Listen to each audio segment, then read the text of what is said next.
Welcome to special interview. This is Satish. Posani Krishnamurali cine రచయిత, senior నటుడు, sincere politician. AP CM Jaganmohan రెడ్డికి వీర భక్తుడు.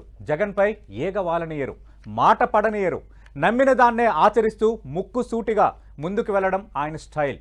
మాటలో మనిషిలో ముక్కు బద్దలయ్యేంత సూటిదనమున్న మనిషి పోసాని.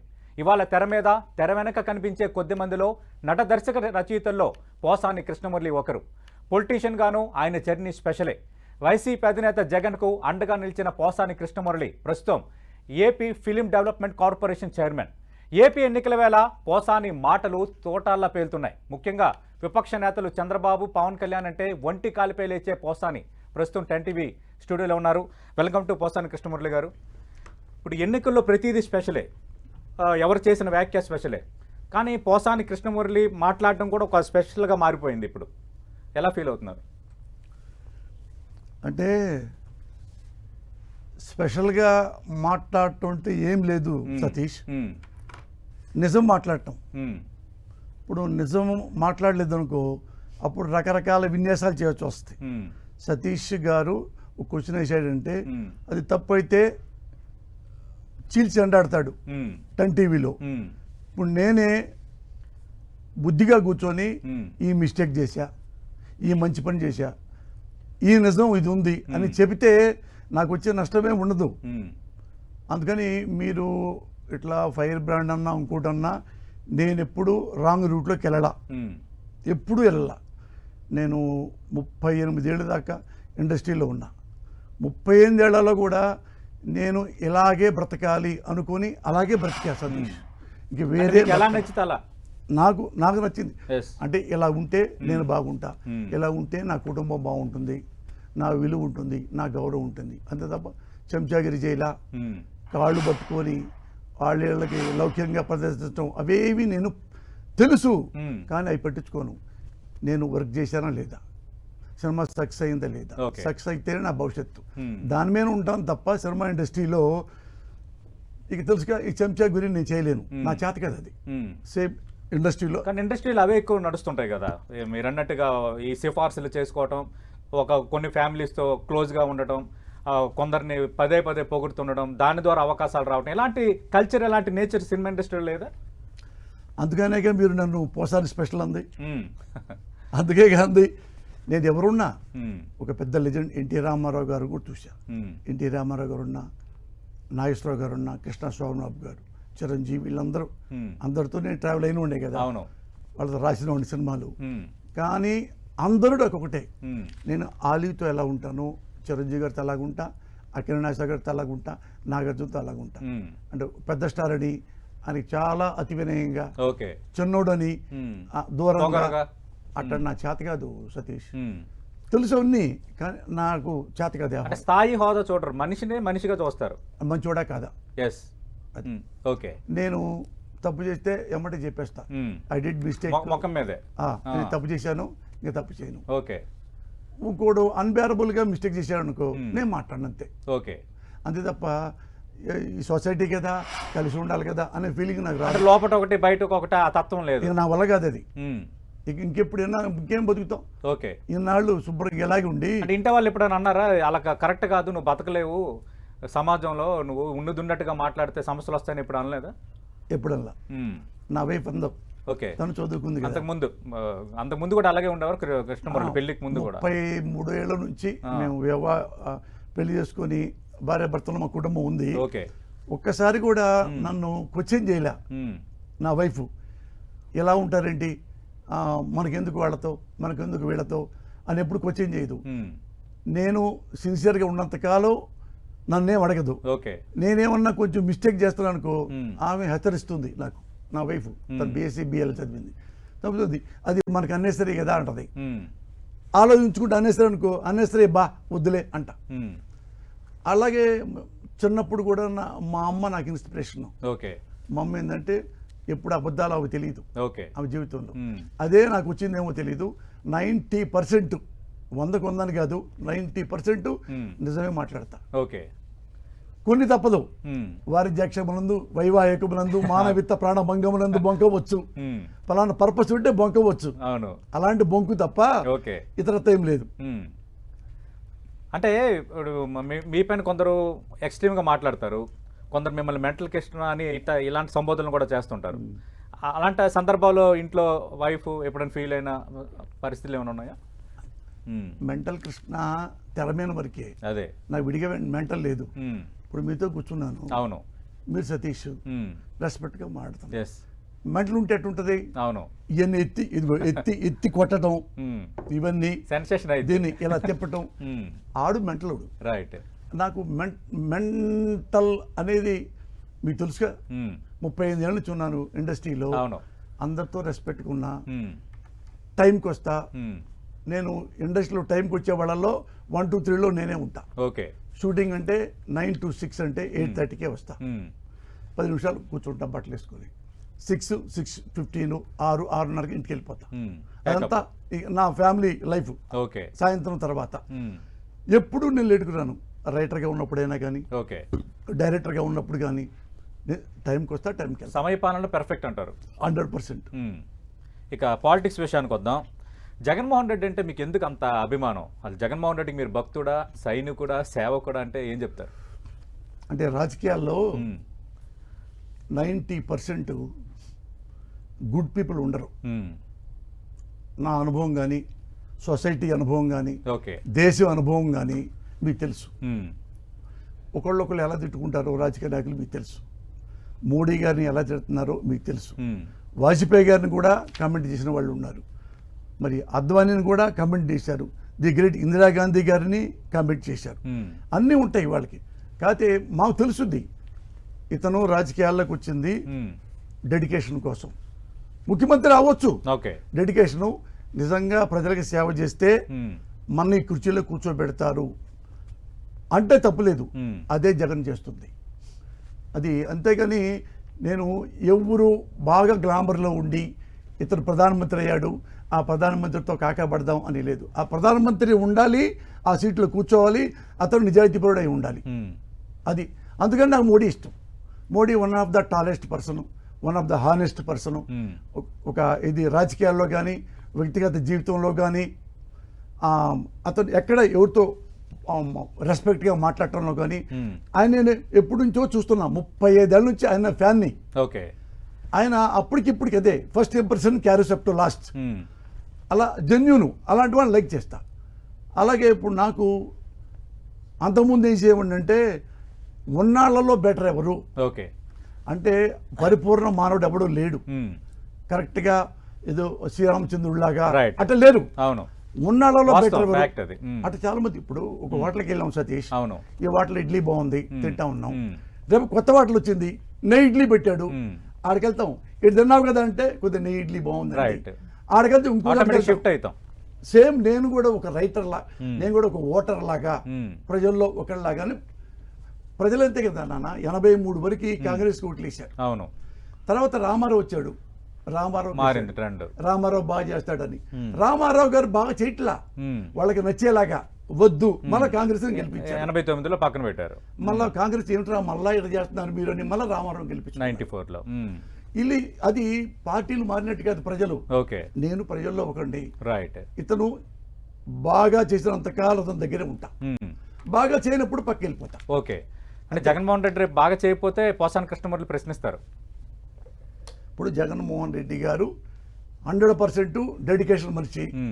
ఇన్ కేస్ చేయట్లేదు సరిగా, ఓకే, నేను ఎందుకు క్వశ్చన్ చేయను, మీరు చేస్తారు. నిన్నదాకా వైసీపీ అంటే గౌరవం ఉందనుకోండి, అవును, అది బాగా చేయట్లేదు అనుకోండి, ఆటోమేటిక్ గా మరి క్వశ్చన్ చేస్తాం కదా. అది ఏ పార్టీ అయినా, అది బీజేపీ అయినా, వైసీపీ అయినా, కాంగ్రెస్ అయినా, టీడీపీ అయినా, మరొకటైనా. పార్టీల్లో విభేదాలేం లేవు, అన్ని సిద్ధాంతాలు బాగుంటాయి. కాదు అది దాన్ని ఫాలో చేసేవాడు ఎవడు. ఓకే, అదే అందుకనే ఇతను నేను 14 ఏళ్ళను చూస్తున్నా. 14 ఏళ్లలో ఒకేలాగా ఉన్నాడు జగన్మోహన్ రెడ్డి.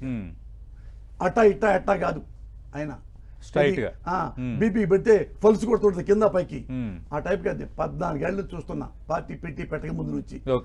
అప్పటి నుంచి ఇప్పటికీ నాకు ఏ రోజు కూడా ఒక్కసారి కూడా ఆయన పదవిలో ఉన్నప్పుడు కానీ, పదవిలో లేనప్పుడు కానీ అన్ని చోట్ల ట్రావెల్ తిరిగా. ఆయన ఓడిపోయినప్పుడు కూడా ట్రావెల్ చేశా, ఎక్కడో పులివెందులు కూడా వెళ్ళా, ప్లేనరీకి అన్నిటికీ. కానీ ఎప్పుడు ఒకేలాగా అదే చిరునవ్వు, ఓకే. అదే బిహేవియర్. మరి అంత పెర్ఫెక్ట్ మనిషి జగన్మోహన్ రెడ్డి పదవిస్తే 3 నెలల వరకు ఎందుకు తీసుకోలేదు పోసాని కృష్ణమురళి? అంటే నాకు ఫస్టే నాకేం కావాలి అని అడిగాడు, పంపించారు. సాక్షి టీవీలో నాగేశ్వరరావు జర్నలిస్టు, ఆయన ద్వారా సీఎం అక్కడ మన జగన్ గారి మనుషులు ఇద్దరు వచ్చారు. వచ్చి అన్నా ఇట్లా మీకు జగన్ అని చెప్పారు, మీకు ఎమ్మెల్యే ఇంట్రెస్టా, ఎమ్మెల్సీ ఇంట్రెస్టా, రాజ్యసభ ఏం ఇంట్రెస్ట్ మీకు అన్నారు. ఓకే. ఇద్దరు. అన్నా నాకు ఇంట్రెస్ట్ ఏం లేదన్నా, నేను సినిమా ఇండస్ట్రీలో ఉన్నా కదా, నాకు పెద్ద ఆ పదవులు గదులు ఇంట్రెస్ట్ లేదన్నా, అందుకని నేను సర్వీస్ చేస్తా అన్నకి ఇదే చెప్పా. అప్పటికిప్పటికి చెప్పిన తర్వాత ఆయన మరి నేనంటే ఇష్టం కదా ఆయనకు కూడా, అది మురళి ఏడికి రావట్లేదే, ఏది సీఎం అయి ఉండి అంతా ఇది ఉండి 24 hours వర్క్ చేస్తా అంటే, అక్కడ హైదరాబాద్ ఉన్నాడు, రమ్మని నేను 3 సార్లు ఇచ్చినా 3 సార్లు వెళ్ళా. సీఎం గారి దగ్గరికి ఎందుకు, మనకి పని లేదు కదా, పోనీ హాల్లో విష్ చేయటం దీనికి. నచ్చినవాడు గెలిచాడు, సీఎం అయ్యాడు, అది నేను ఎంజాయ్ చేస్తా. ఆయన ఏం మాట్లాడినా, ఏ పని చేస్తున్నా ఎంజాయ్ చేస్తుంటా. కాదు రమ్మన్నా వెళ్ళరా, వెళ్ళకపోతే సజ్జల్ గారు మురళి నువ్వు వెళ్ళు అంటే, అన్న నాకు పదవులు గదలే వద్దన్నా, కాదు ఇంత సర్వీస్ చేస్తున్నావు నువ్వు సిన్సియర్ కదా, ఇవి చేస్తే తప్పే ఉంది నీకు అంటే, నాకు పెద్ద ఇంట్రెస్ట్ లేదన్నా, నాకు ఇప్పుడు ఫ్రీగా తిరిగా ఉండి అటు ఇటుగా అంటే వెళ్ళాం. వెళ్తే ఏంటి అన్నాడు మన జగన్ గారి దగ్గర, నమస్తే అన్న ఏం తాగుతావు, కాఫీ టీయా, ఫిల్టర్ కాఫీ తాగుదామా, తాగుదామన్నా. ఆయన ఫిల్టర్ కాఫీ, నాకు ఫిల్టర్ కాఫీ, ఇద్దరమే. అప్పుడు చిన్నది ఇందులో సగం ఉంటుంది సతీష్, చిన్నది మామూలు ఇది మన గవర్నమెంట్ క్లర్క్ ఉంటుంది టేబుల్, అలాగే ఇలా కూర్చొని కృష్ణమురళి అట్టి కాఫీ తాగుతా, ఏం కావాలి నీకు అన్నా, నాకేం వద్దని. ఎందుకు వద్దు, నువ్వు విడిగా తెగ మాట్లాడతావు కదా, సినిమా ఇండస్ట్రీలో నందులో అట్టేవలేదు ఎట్టేవలేదు, అమ్ముకున్నారు, వాళ్ళు తీసుకున్నారు, వాళ్ళు క్యాష్ వాళ్ళు తీసేసుకున్నారు అని మీ కమ్మాళ్ళని కూడా నువ్వు అంటుంటావు కదా, మరి నువ్వు ఇది తీసుకొని నువ్వే సిన్సియర్గా చేయి. నువ్వు సిన్సియర్గా చేయి, మరి వాళ్ళు ఎందుకన్నావు అట్లా, ఎట్టయితే నంది అవార్డులు బాగా ఇవ్వచ్చు నువ్వే ఇవ్వు. సరే తీసుకుంటానన్నాను, సరే తీసుకుంటానని చెప్పా. అక్కడే మినిట్స్లో సంతకం పెట్టి అలా ఇచ్చి, నిన్ను అడగనేమి, నువ్వు బాగా ఎలా చేస్తావు అలా చేసుకో పో, ఇంతే అన్నదిక. ఇంకెప్పుడు నన్ను క్వశ్చన్ చేయలే అన్నట్టుగానే.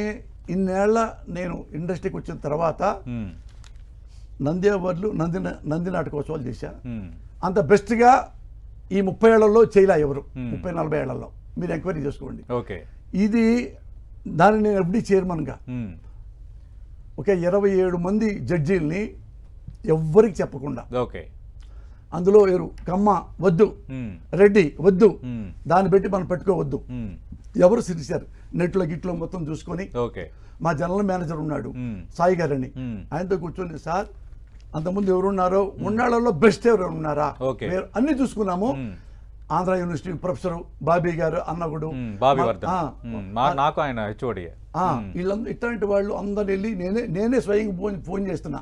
అంటే ఇంతవరకు నేను ఫస్ట్ టైం అండి మేము ఎఫ్డీ చైర్మన్ ఫోన్ ఇంటాం అన్నారు వాళ్ళు నవ్వి.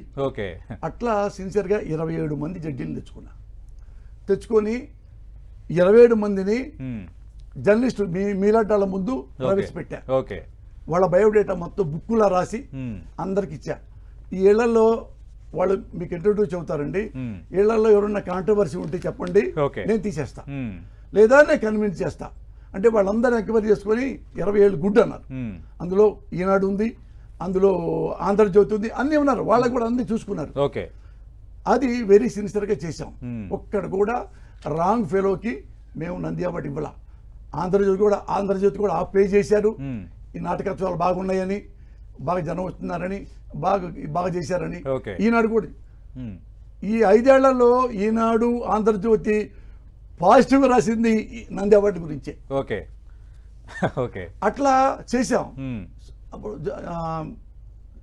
జగన్ గారు పిలిచి మాట్లాడ్డావు, నవ్వుకుంటాడు అంతే, అంతేగాని మురళి బాగా చేశావు అట్ట అండు.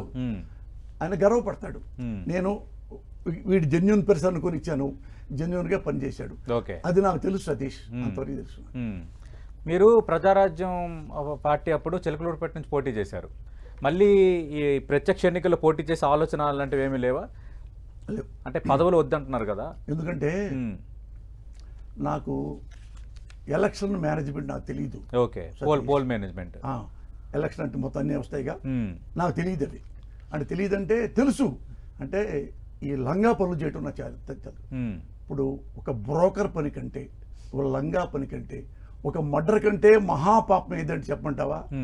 ఓటు కొనటం, ఓటు అమ్మటం, అమ్ముకోవటం, అది మహా. కానీ చాలా చోట్ల జరుగుతుంది కదా, ఇప్పుడు ఎన్నికల్లో కూడా అక్కడక్కడ జరుగుతుంది కదా. దాన్ని మనమేం చేయలేము. వాళ్ళు గగల దూకితే నేను దూకుతానండి, వాడు గడ్డి తింటాడు, నేను తిన్నాం. ఓకే, నేను అందుకనే నాకు ఇష్టం లేదు. ఎందుకంటే పోల్ మేనేజ్మెంట్ నాకు తెలియని అదొక వ్యవస్థ. దీనికి అందుకని నేను వద్దని చెప్పా. నేను ప్రజారాజ్యానికి కూడా నేను అప్లికేషన్ పెట్టుకోవాలా, నేను అడగల, అస్సలు అడగల. చిరంజీవి గారిని అడగొచ్చు మీరు. అడిగితే నేను ఒకసారి డబ్బింగ్ థియేటర్లో కూర్చొని చూస్తే మా ఆవిడ ఫోన్ చేసింది, ఏమండి టీవీల కింద ఇది స్క్రోలింగ్ వస్తుందండి, తెల్లూరుపేట పోసానికి ఇష్టం లేని క్వశ్చన్ మార్క్ వేసి ఉందండి. నేను అడగలేదే, నా పేరు ఎందుకు వేస్తారు? నేను స్వయంగా చూశాను ఇప్పుడు అంది నా వైఫ్. అంటే సరే ఏంటి అనుకుని డబ్బింగ్ చెప్పి ఇంటికి వచ్చా. ఇంటికి వచ్చేలోపు వేరే కళ్యాణ్ కృష్ణ అని director Kannababu, Kurasala Kannababu brother, Nagarjuna cinema తీశారు. సార్ మీరు ఆఫీస్కి వచ్చి బీఫామ్ తీసుకోవాలండి.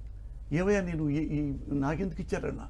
నీకు ఎందుకు ఇచ్చేదంటే చిరంజీవి గారు అందరూ అనుకున్నారు పోసాని ఉంటే, పోసాని అసెంబ్లీలో ఉంటే 10 మంది సమాధానం చెప్తాడు అని వాళ్ళ నమ్మకంతో నాకు ఇచ్చారు. ఇచ్చి ఆయన నన్ను ఏమీ అడగల, నా దగ్గర రూపాయి కూడా అడగల. మిగతా అవి నేను అనవసరం, నన్ను మాత్రం అడగడానికి నేను అడగలేదు కదా. నాకు ఇచ్చారు టికెట్. నేను ఎలాగా ఎలక్షన్లో తిరగాలనుకున్నానంటే నిర్ణయించుకున్నా అన్నమాట. చిల్లరూరుపేట వెళ్ళా, ఫస్ట్ ప్రెస్ మీట్ పెట్టిన తర్వాత నా పేరు పోసాని కృష్ణమురళి, చిరంజీవి గారు నాకు టికెట్ ఇచ్చారు, ఎమ్మెల్యే టికెట్. నేను ఓట్లు కొనను, నేను మీకు ఎవరికి తాగేవాడికి మందు బాటిల్ కూడా ఇవ్వను, ఒక్క పైసా కూడా ఇవ్వను. నేనేమి ఇస్తాను ప్రశ్నలో చెప్పి చూసుకోవడం ఉండే. ఇంకా టిఫిన్ పెడతా, లంచ్ కూల్ డ్రింక్ ఇస్తా, ఎండాకాలం కాబట్టి నైట్ డిన్నర్ గమ్మంటే ఇస్తా, మళ్ళీ పొద్దున్నే వెళ్తా తప్ప ఇంకా నేనేమి ఇవ్వను. అంటే వాళ్ళు కొంతమంది సార్ ఏంటి ప్రెస్లో ఊరికి సరదాగా చెప్పారా, అసలు డబ్బులు లేకుండా ఎట్టవద్దు పని అంటే నేను ఇవ్వనండి. అట్ట పర్సన్. ఎందుకంటే మీరు నన్ను నా డబ్బులు మీరు తింటాం మొదలు పెట్టారనుకోండి, నేను గెలిచాననుకోండి పొరపాటున చిలకలూరుపేట నేను తినేస్తా, చిలకలూరుపేట మొత్తం నేను తినేస్తా. అందుకని నాలాంటి వాడిని చెడగొట్టమాకండి. అయితే మీరు ఇవ్వనంటారా? నేను ఇవ్వనండి. ఏమనంటే మరి వాళ్ళు రారండి, ఎవరు రాపోయిన పర్వాలా. సరే అయిపోయిన తర్వాత మళ్ళీ ఈవినింగ్ వచ్చారు మళ్ళీ. సరే ఓకే సార్ డబ్బులు ఇచ్చారు, ఇలా పక్కన పెట్టండి. మరి అన్ని ఊళ్ళకి ఈ కాటన్ పంపించాలి కదా, కాటన్ ఏదో అంటారు దాన్ని, ముందు బాటిల్ పెట్టెల్ని కాటన్ బాక్స్ అవి పంపించాలి కదా. అంటే ఏంటండి ముందు సార్ అలా అయ్యాన్ని పంపించండి, కానీ ఏం చేస్తా ఉన్నాడు ఆయన, ఎందుకు పంపిస్తానన్నా. ఒకతను ఆమె లేచాడు ఆ మీదకి, ఏంటి సార్ జోకులు వేస్తున్నారా, ఇది రాజకీయాలు, ఏంటి సార్ కంపల్సరీ నేనే ఇవ్వాలి ముందు అని. ఎవరుతారు సార్ మీరే నిలబడదు ఎమ్మెల్యేగా, కనీసం ముందు బాటలు కూడా ఇవ్వరండి, ప్రతి ఊరికి పంపించాలి. సార్ ఇదే అన్న, ఇలాంటి చండాల పనులు నేను చెయ్యను. నాకు పని చేయడం కోసం ముందు తాపించను, నా పని చేయడం కోసం డబ్బులు ఇవ్వను, ఓటేయటం కూడా డబ్బులు ఇవ్వను. అయితే మేము రావండి ఇట్లా నమస్కారం పెట్టా, వెళ్ళిపోయారు. పొద్దున్నే జీబు ఎక్కా, నేను 2-3 ఎక్కాం. ఎక్కి తిరిగి వచ్చిన తర్వాత వాళ్ళు రియలైజ్ అయ్యారు, వీడు నిజంగా అలాగే ఉంటాడు రా, వర్కౌట్ అవుతుంది సిన్సియర్ గా. పాపం పురుషోత్తం పట్టిన కుర్రోళ్ళు చాలా సిన్సియర్ గా, పోసాని అలాంటి వాడేరా, అందుకని మనం ఏదో డబ్బులు దాచిపెట్టుకోవడం కాదు, నచ్చాడు మనకని. అప్పుడు మా జీబ్ ఎక్కడం మొదలుపెట్టారు. మొదలుపెట్టిన తర్వాత నేను ప్రెస్ మీట్లో ఏం చెప్పానంటే, పుల్లారావు గారికి ఇంకొక ఆయనకి మరి రాజశేఖర్ గారికి ఇద్దరు, ఏమండి మీరు డబ్బులు ఖర్చు పెట్టద్దు, మీరు డబ్బులు ఖర్చు పెట్టద్దు, తాగించొద్దు, మన ముగ్గురు ఒకే జీప్ ఎక్కుదాం. మీ సిద్ధాంతాలు మీరు చెప్పండి, మీ సిద్ధాంతాలు మీరు చెప్పుకోండి, నా సిద్ధాంతాలు నేను చెప్తా, ఇంటికి వెళ్ళిపోతాం. ఓకే, ఎవరికోళ్ళు కొట్టేయాలి కదా, వేస్తారు, డబ్బులు పెట్టొద్దన్నా. ఓకే, నా చెప్పింది చెప్తారు వాళ్ళు. ఓకే, అవును, ఎక్కడ కదా ఆల్రెడీ 10 కోట్ల కూడా, 12 కోట్ల కూడా, 13 కోట్ల కూడా రెడీ అయిపోయా. కానీ ఇప్పుడు ఎన్నికలు జరుగుతున్నాయి, మీరు అంటున్న మందు పోస్తున్నారు కొన్ని చోట్ల డబ్బులు పంచుతున్నారు, కొన్ని చోట్ల ప్రలోభాలు గురి చేస్తున్నారు, కొన్ని చోట్ల గిఫ్ట్లు ఇస్తున్నారు. అది నా కర్మ కాదు, నా కర్మ కాదు. నేను దాని గురించి ఏం చెప్పలేను. ఓకే, అంటే భారతదేశం యొక్క డెమోక్రసీ మందుతో, ఓట్లకి డబ్బులతో ముడిపడి ఉన్నది కారణంగా నేను వచ్చి ఒక సంఘ సంస్కర్తలాగా, అలాంటి వాళ్ళు అన్న ఆధారేలాగా నేను చేయలేను, అశక్తుణ్ణి. రైట్, నేను చెప్పగలను తప్ప నేనే ఈ భారతదేశం ఈ కింద నుంచి పైదాకా పాదయాత్ర చేసి రియలైజ్ చేయలేను. రైట్, అందుకని వదిలేసా. ఓకే, అందుకనే నేను ఉన్నాళ్లలో బెటర్ ఎవరు ఎత్తుకుంటున్నా, అదే తేడా. రైట్. ఈసారి మీ అంచనా ఏంటి? ఎన్నికలు హోరాహోరీగా జరుగుతున్నాయి. తెలుగుదేశం పార్టీకి ప్రధానంగా చంద్రబాబు నాయుడుకి ఇది డూ ఆర్ డై ఎలక్షన్స్ అని రాజకీయ పరిశీలకులు అంటున్నారు. ఇప్పుడు ఆయన కూటమి కట్టారు, కూటమితో జగన్ ఓటమి ఖాయమని పవన్ కళ్యాణ్, చంద్రబాబు నాయుడు, బీజేపీ నేతలు మాట్లాడుతున్నారు. ఈ కామెంట్స్ పైన, ప్రస్తుత పరిణామాలపైన మీ కామెంట్ ఏంటి? అంటే ఇప్పుడు ఏటీఎంలో మనం వేస్తాం కదా, అవన్నీ చంద్రబాబు అంతా కలిపేసి ఆ దొంగిలించేసి నైట్ వాళ్ళు సైకిల్ మీద గుద్దేసుకుంటారేంటి? మీరు అన్నారు కదా ఇప్పుడు ఎట్టి పరిస్థితుల్లో మేము గెలుస్తాం, అతను ఓడిస్తాం. అసలు ప్రజలు ఇంకా మీటింగులు వినకముందే, వాళ్ళ ఇంట్లో కూర్చొని ఎవరికి వేయాలో ఎవరికి వేయకూడదో నిర్ణయించుకోక ముందే, వాళ్ళు వెయ్యక ముందే నువ్వే జగన్ ఓడిపోతాడు, మీరు గెలుస్తారని ఎలా? అంత జ్ఞానం నీకుంటే 2019 ఎందుకు ఓడిపోయావు? అంత జ్ఞానం నీకుంది అనుకో. చంద్రబాబు నాయుడు గారికి జ్ఞానం ఉంది, అర్థమైందా? చూస్తున్నాడు దురదృష్టితో, ప్రతి ఓటు అట గుద్దేది వాళ్ళ ఇంట్లో కనపడుతుంది అని ఏమైనా ఉందా? మిషన్ ఏమన్నా దగ్గర? అది ప్రజలు చెప్పాలి. ఎవరు గెలవాలో, ఎవరు గెలవకూడదో, ఎవరు గెలిస్తే మనం బాగుంటామో అదే ప్రజలు చెప్తారు. మేమేమనుకుంటాము, జగను 2014లో ఆయనతో పోటీ పడ్డాడు. మేము ఏం చెప్పారంటే చాలామంది, ఆ రుణమాఫీ చేద్దాం, అది చేద్దాం, ఇది చేద్దాం. నేనున్న మీటింగ్లో కనీసం ఓటుకి 500 ఇవ్వాలన్నా అని అన్నారు జగన్మోహన్ రెడ్డి గారిని, రూపాయి దగ్గర. ఆయన మీటింగ్లో వచ్చి లేచి, అన్న రాజశేఖర రెడ్డి గారు చనిపోయారు, ఆయన మంచి పనులు చేశాడు ప్రజల కోసం, ఆ కొడుగ్గా ఆయన ఆశయాలతో నేను ముందుకు వచ్చా. ఇప్పుడు నేను కూడా స్టార్టింగ్ 500 రూపాయలు 1000 రూపాయలు మనిషికి ఇచ్చుకుంటూ పోతే ఇంకేంటన్నా రాజకీయం మనం చేయాల్సింది ఏంటన్నా? ఏం చేయాలి? అట్లాంటివి నేను చెయ్యను. ఓడిపోయినా పర్వాలా, నేను 1 రూపాయి ఇవ్వను, ఎవరైనా సస్తే నాకు ఎందుకు, నేను ఇవ్వను అని లేచి వెళ్ళిపోయాడు. అదే హుందాతనంతో ఎలక్షన్కి వెళ్ళాడు, 1.5% ఓడిపోయాడు. ఆయన ఓడిపోగానే మిగతా కొంతమంది లాగా మనం ఓడిపోయాం కదా, మన డబ్బులు వేస్ట్, మళ్ళీ 5 ఏళ్ల దాకా ఆఫీసు మెయింటైన్ చేయాలి, కార్యకర్తలు మెయింటైన్ చేయాలి అని చెప్పి అని పార్టీ మూసేలా మళ్ళా ప్రజల్నే నమ్ముకున్నాడు. చిరంజీవి ఉద్దేశించారు మాట్లాడుతున్నారు ఈ వ్యాఖ్య. అంటే చిరంజీవి పార్టీ మూసాడు కదా, మూస్తే మనం మాట్లాడతాం కదా. పార్టీ మీరు మరి అనుకుంటారని చాలామంది ఏమనుకుంటారంటే, చిరంజీవి గారు అంటే పోసానికి కోపం, పవన్ కళ్యాణ్ అంటే పోసానికి కోపం. మదర్ ప్రామిస్గా నాకు వాళ్ళ మీద కోపం లేదన్నా. ఎందుకుంటుంది? వాళ్ళు సినిమా హీరోస్, స్టార్స్. నేను రైటర్ని, నేను కూడా స్టార్ని, నేను రైటర్ని, నేను డైరెక్టర్ని, ఆర్టిస్ట్ని, వన్ ఆఫ్ ద బెస్ట్ ఆర్టిస్ట్ని, నంది అవార్డు వచ్చింది. నేను ఎక్కడ విభేదిస్తానంటే, పవన్ కళ్యాణ్ని, నువ్వు పవన్ కళ్యాణ్ ఫస్ట్ పార్టీ పెట్టిన తర్వాత ఫస్ట్ వాడిని నేనే వెల్కమ్ అని చెప్పింది కాకినాడ ప్రెస్ మీట్ చెప్పా. నేనేమనుకుంటాను, మరి ఇష్టపడి రాజకీయాలకు వచ్చారు కదా, బాగా చేస్తాడు అనుకుంటాం. ఆయన ఏమన్నాడు వచ్చి, మేము క్వశ్చన్ చేస్తాం, తప్పలే, క్వశ్చన్ చేస్తున్నారు. మరి క్వశ్చన్ చేస్తూ నువ్వు అందరిని చేస్తున్నావు, నిన్ను క్వశ్చన్ చేస్తే నువ్వెందుకు పెయిన్ తీసుకుంటావు? నువ్వుకెందుకు కోపం వస్తుంది? నీకెందుకు ఈగో వస్తుంది, ఇప్పుడు నేను తప్పు చేశాను, పోసాన్ని క్వశ్చన్ చేయాలిగా మీరు. ఎందుకు కూర్చోబెట్టారు నన్ను? అవును. అన్నం పెట్టానికా, అడగడానికి, ప్రశ్నలు అడగడానికి. ఇప్పుడు పోసాని ఈ లంగా పని చేశావు అంటే నేను అరుస్తానా?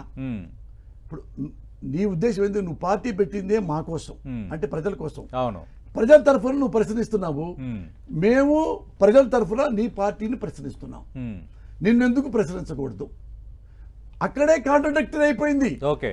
నేనైతే ప్రశ్నిస్తాను, నన్ను ఎవడు అడగటానికి వీలేదు, మనోఫలి, just like Saddam Hussein. Okay. మరి మేము అడిగితే ఎందుకు మా నమ్మలక్కలు తిడతావు? నిన్ను అడగకూడదా? మొన్న కూడా చెప్పాడు, నన్ను ప్రశ్నించవద్దు. ఓకే. ఇంకా డెమోక్రసీ ఏముంది అతని పార్టీలో? అది ప్రశ్నిస్తే పోసాని ఎనిమిది అంటే ఎట్లా? చిరంజీవి పార్టీకి నేను వెళ్ళలా, నన్నే పిలిచి నా సిన్సియారిటీ నచ్చి నాకు ఎమ్మెల్యే టికెట్ ఇచ్చాడు. ఏమనుకుంటాము? మా కుటుంబ సభ్యుడు చిరంజీవి, 20 ఏళ్ళ నుంచి నేను ట్రావెల్ చేశా, నాతో బాగున్నాడు, ఫ్రెండ్లీగా ఉంటాడు, ఇట్లా బుధమే చేస్తాడు, మా ఇంటి గృహప్రవేశానికి వచ్చాడు, మా పిల్లల్ని ఎత్తుకున్నాడు, వెరీ గుడ్ అనుకుంటా. అప్పటి వరకు గుడ్. ఈయన పార్టీ పెట్టినంత వరకు చిరంజీవి గారు very very very good, humble, no doubt at all. చూసుకోండి, క్లిప్పింగ్ లో ఉంటాయి. ఇప్పుడు వేరే పార్టీ పెట్టిన తర్వాత తప్పు లేదు, 220 వస్తాయి అనుకున్నారు ఆయన.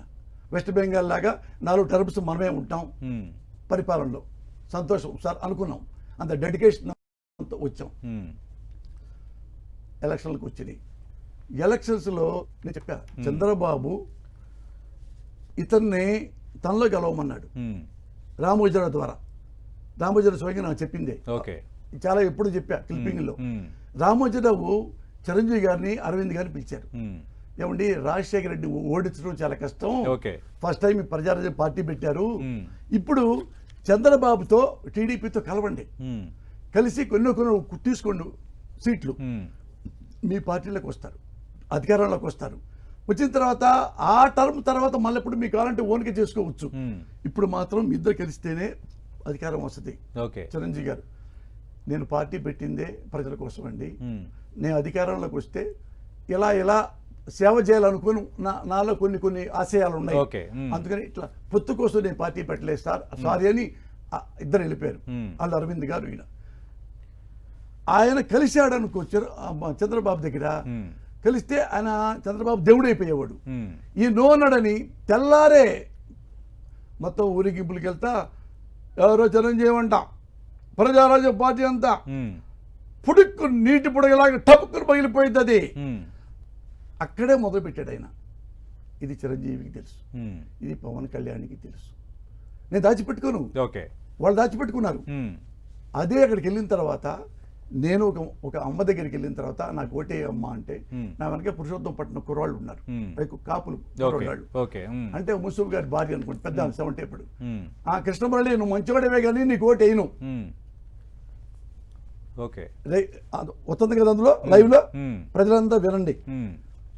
కృష్ణమురళి, నువ్వు ఓటు అడిగావు కదా, నీకేనయ్యా, ఎందుకంటే మా ఊరు పక్కన కూడా ఒక ఊరు ఉంది, అది ఉంది, పెద్దపాలెం ఏదో, లింగాయపాలెం ఏదో ఊరు ఉంటే, అక్కడ మీ నాన్న పేరు మీద పోసాని సుబ్బారావు స్మారక కళావేదిక పెద్ద స్టేజీ లక్షణాలు పెట్టి కట్టించావు, అప్పట్లోనే మంచివాడివి, కానీ నీకు అయ్యం. ఎందుకమ్మా అయ్యో, నేనేం తప్పు చేశాను నన్ను అంటే, ఏం లేదయ్యా, నువ్వు కాపుల పార్టీలో నుంచున్నావు, ఇదిగో మెసేజ్ అని. ఈ మెసేజ్ అంటే సెల్ ఫోన్లో టీడీపీ పార్టీ నుంచి త్రూ చంద్రబాబు నుంచి, మన కమ్మాళ్ళంతా ఒకటిగా ఉండాలి, ఈ కాపులు రౌడీలు గుండాలు, కాపులకు ఓటేస్తే మన కమ్మాళ్ళను బతకనివ్వరు అని అట్లా ఇటొచ్చిందయ్యా, అందుకని నీకేను, నువ్వు మంచోడివే. నేనేం అనలేక సమయస్ఫూర్తిగా, సార్ నాకు ఓటే ఇద్దామా, కానీ టీ కూడా ఇవ్వవా, ఎందుకు ఇవ్వను, కాసి టీ దాగి వెళ్ళిపోయాం. ఇది కూడా చిరంజీవి గారికి తెలుసు, ఇది కూడా చిరంజీవి గారు తెలుసు.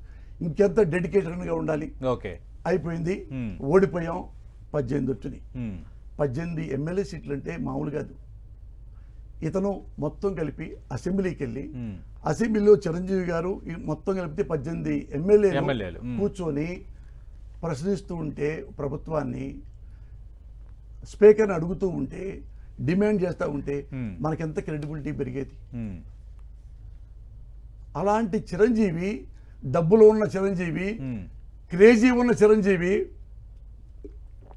క్రెడిబిలిటీ ఉన్న చిరంజీవి ఈ 18 ఎమ్మెల్యేలని ఎక్కడికో పంపించేసుకొని ఈయన పోయి కాంగ్రెస్లో చేరటం ఏంటి, పార్టీని మూసేయటం ఏంటి, రాజ్యసభ తీసుకోవటం ఏంటి, తర్వాత సహాయ మంత్రి తీసుకోవటం ఏంటి, అయిపోయిన తర్వాత ఇంటికి వచ్చి మన సినిమాలో చేయటం ఏంటి, వచ్చి మళ్ళీ ఇక రాజకీయాలు నేను చేయనంటే. అవును, అంటే రాజకీయాలు అంటే నథింగ్ బట్ సర్వీస్, సినిమా అంటే నథింగ్ బట్ బిజినెస్. రైట్, ఇది బిజినెస్ కాదు కదా. ఇలా ఎందుకు చేశారు అనేది నేను ప్రశ్నిస్తూ ఉంటే నేను వెదవని, మా కుటుంబాన్ని బూతులు తిడతారు. మరి ఎందుకు పార్టీ పెట్టావు, మమ్మల్ని ఎందుకు పిలిచావు, మమ్మల్ని ఎందుకు నాశనం చేశావు, నీ మీద ఉన్న అంచనాలని ఎంతమంది. మీరు చిరంజీవి పవన్ కళ్యాణ్ పదే స్థాయిలో మాట్లాడారు కదా. ఏది? మీరు కూడా చిరంజీవి పవన్ కళ్యాణ్ పదే స్థాయిలో మాట్లాడారు కదా. ఏది అంటే వ్యాఖ్యలు ఏ వ్యాఖ్యలు? అంటే పవన్ కళ్యాణ్ సంబంధించి ప్రెస్ మీట్ పెట్టి మాట్లాడటం కాదు నాన్న. ఇప్పుడు జేసీ కన్నీ వైసీ బన్నీ, ఇప్పుడు నేను మిమ్మల్ని మీరు చేసిందే నేను క్వశ్చన్ చేశా ఓటర్ లాగా. ఇంకేమైనా తప్పు చేశాను? చిరంజీవి గారు ఏ పార్టీ అమ్మేసుకున్నారో ఆ కాపులు ఎంతమంది బాధపడ్డారు. ఎవరైనా కాపులు మా కాపు వస్తున్నాడు, ఏది మన రామారావు కూడా వస్తున్నాడు మా కమ్మాళ్ళలో వచ్చాడు, అట్లానే వాళ్ళు ఆశపడ్డారు కదా. ఇంతమంది కాబట్టి ఈ 18 ఎమ్మెల్యే టికెట్లు ఇచ్చారు.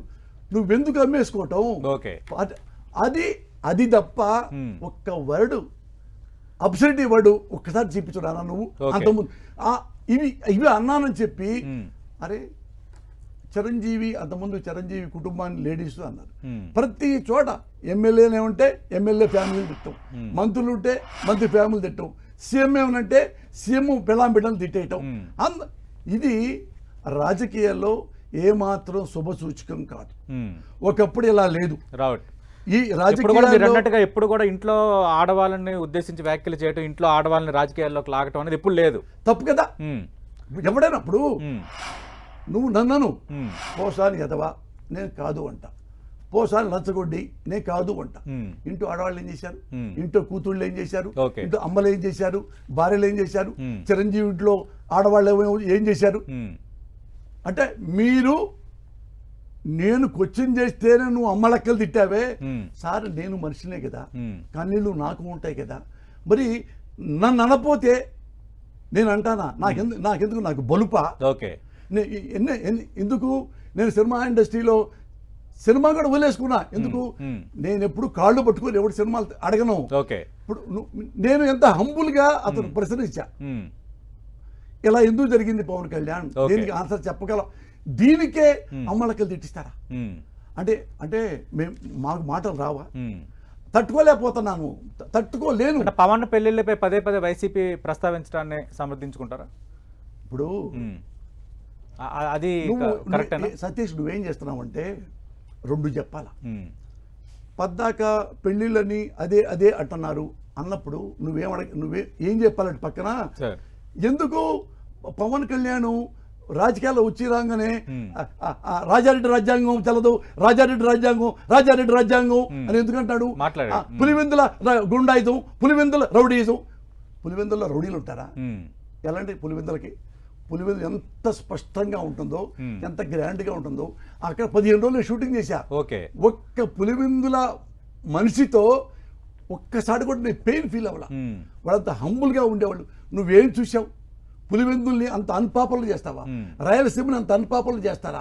మీరు రాజకీయ పార్టీలో పెట్టి కూడా రాజారెడ్డి రాజారెడ్డి ఏం చేశాడండి అంటే నారా చంద్రబాబు నాయుడు కంటే అవినీతి పరుడా?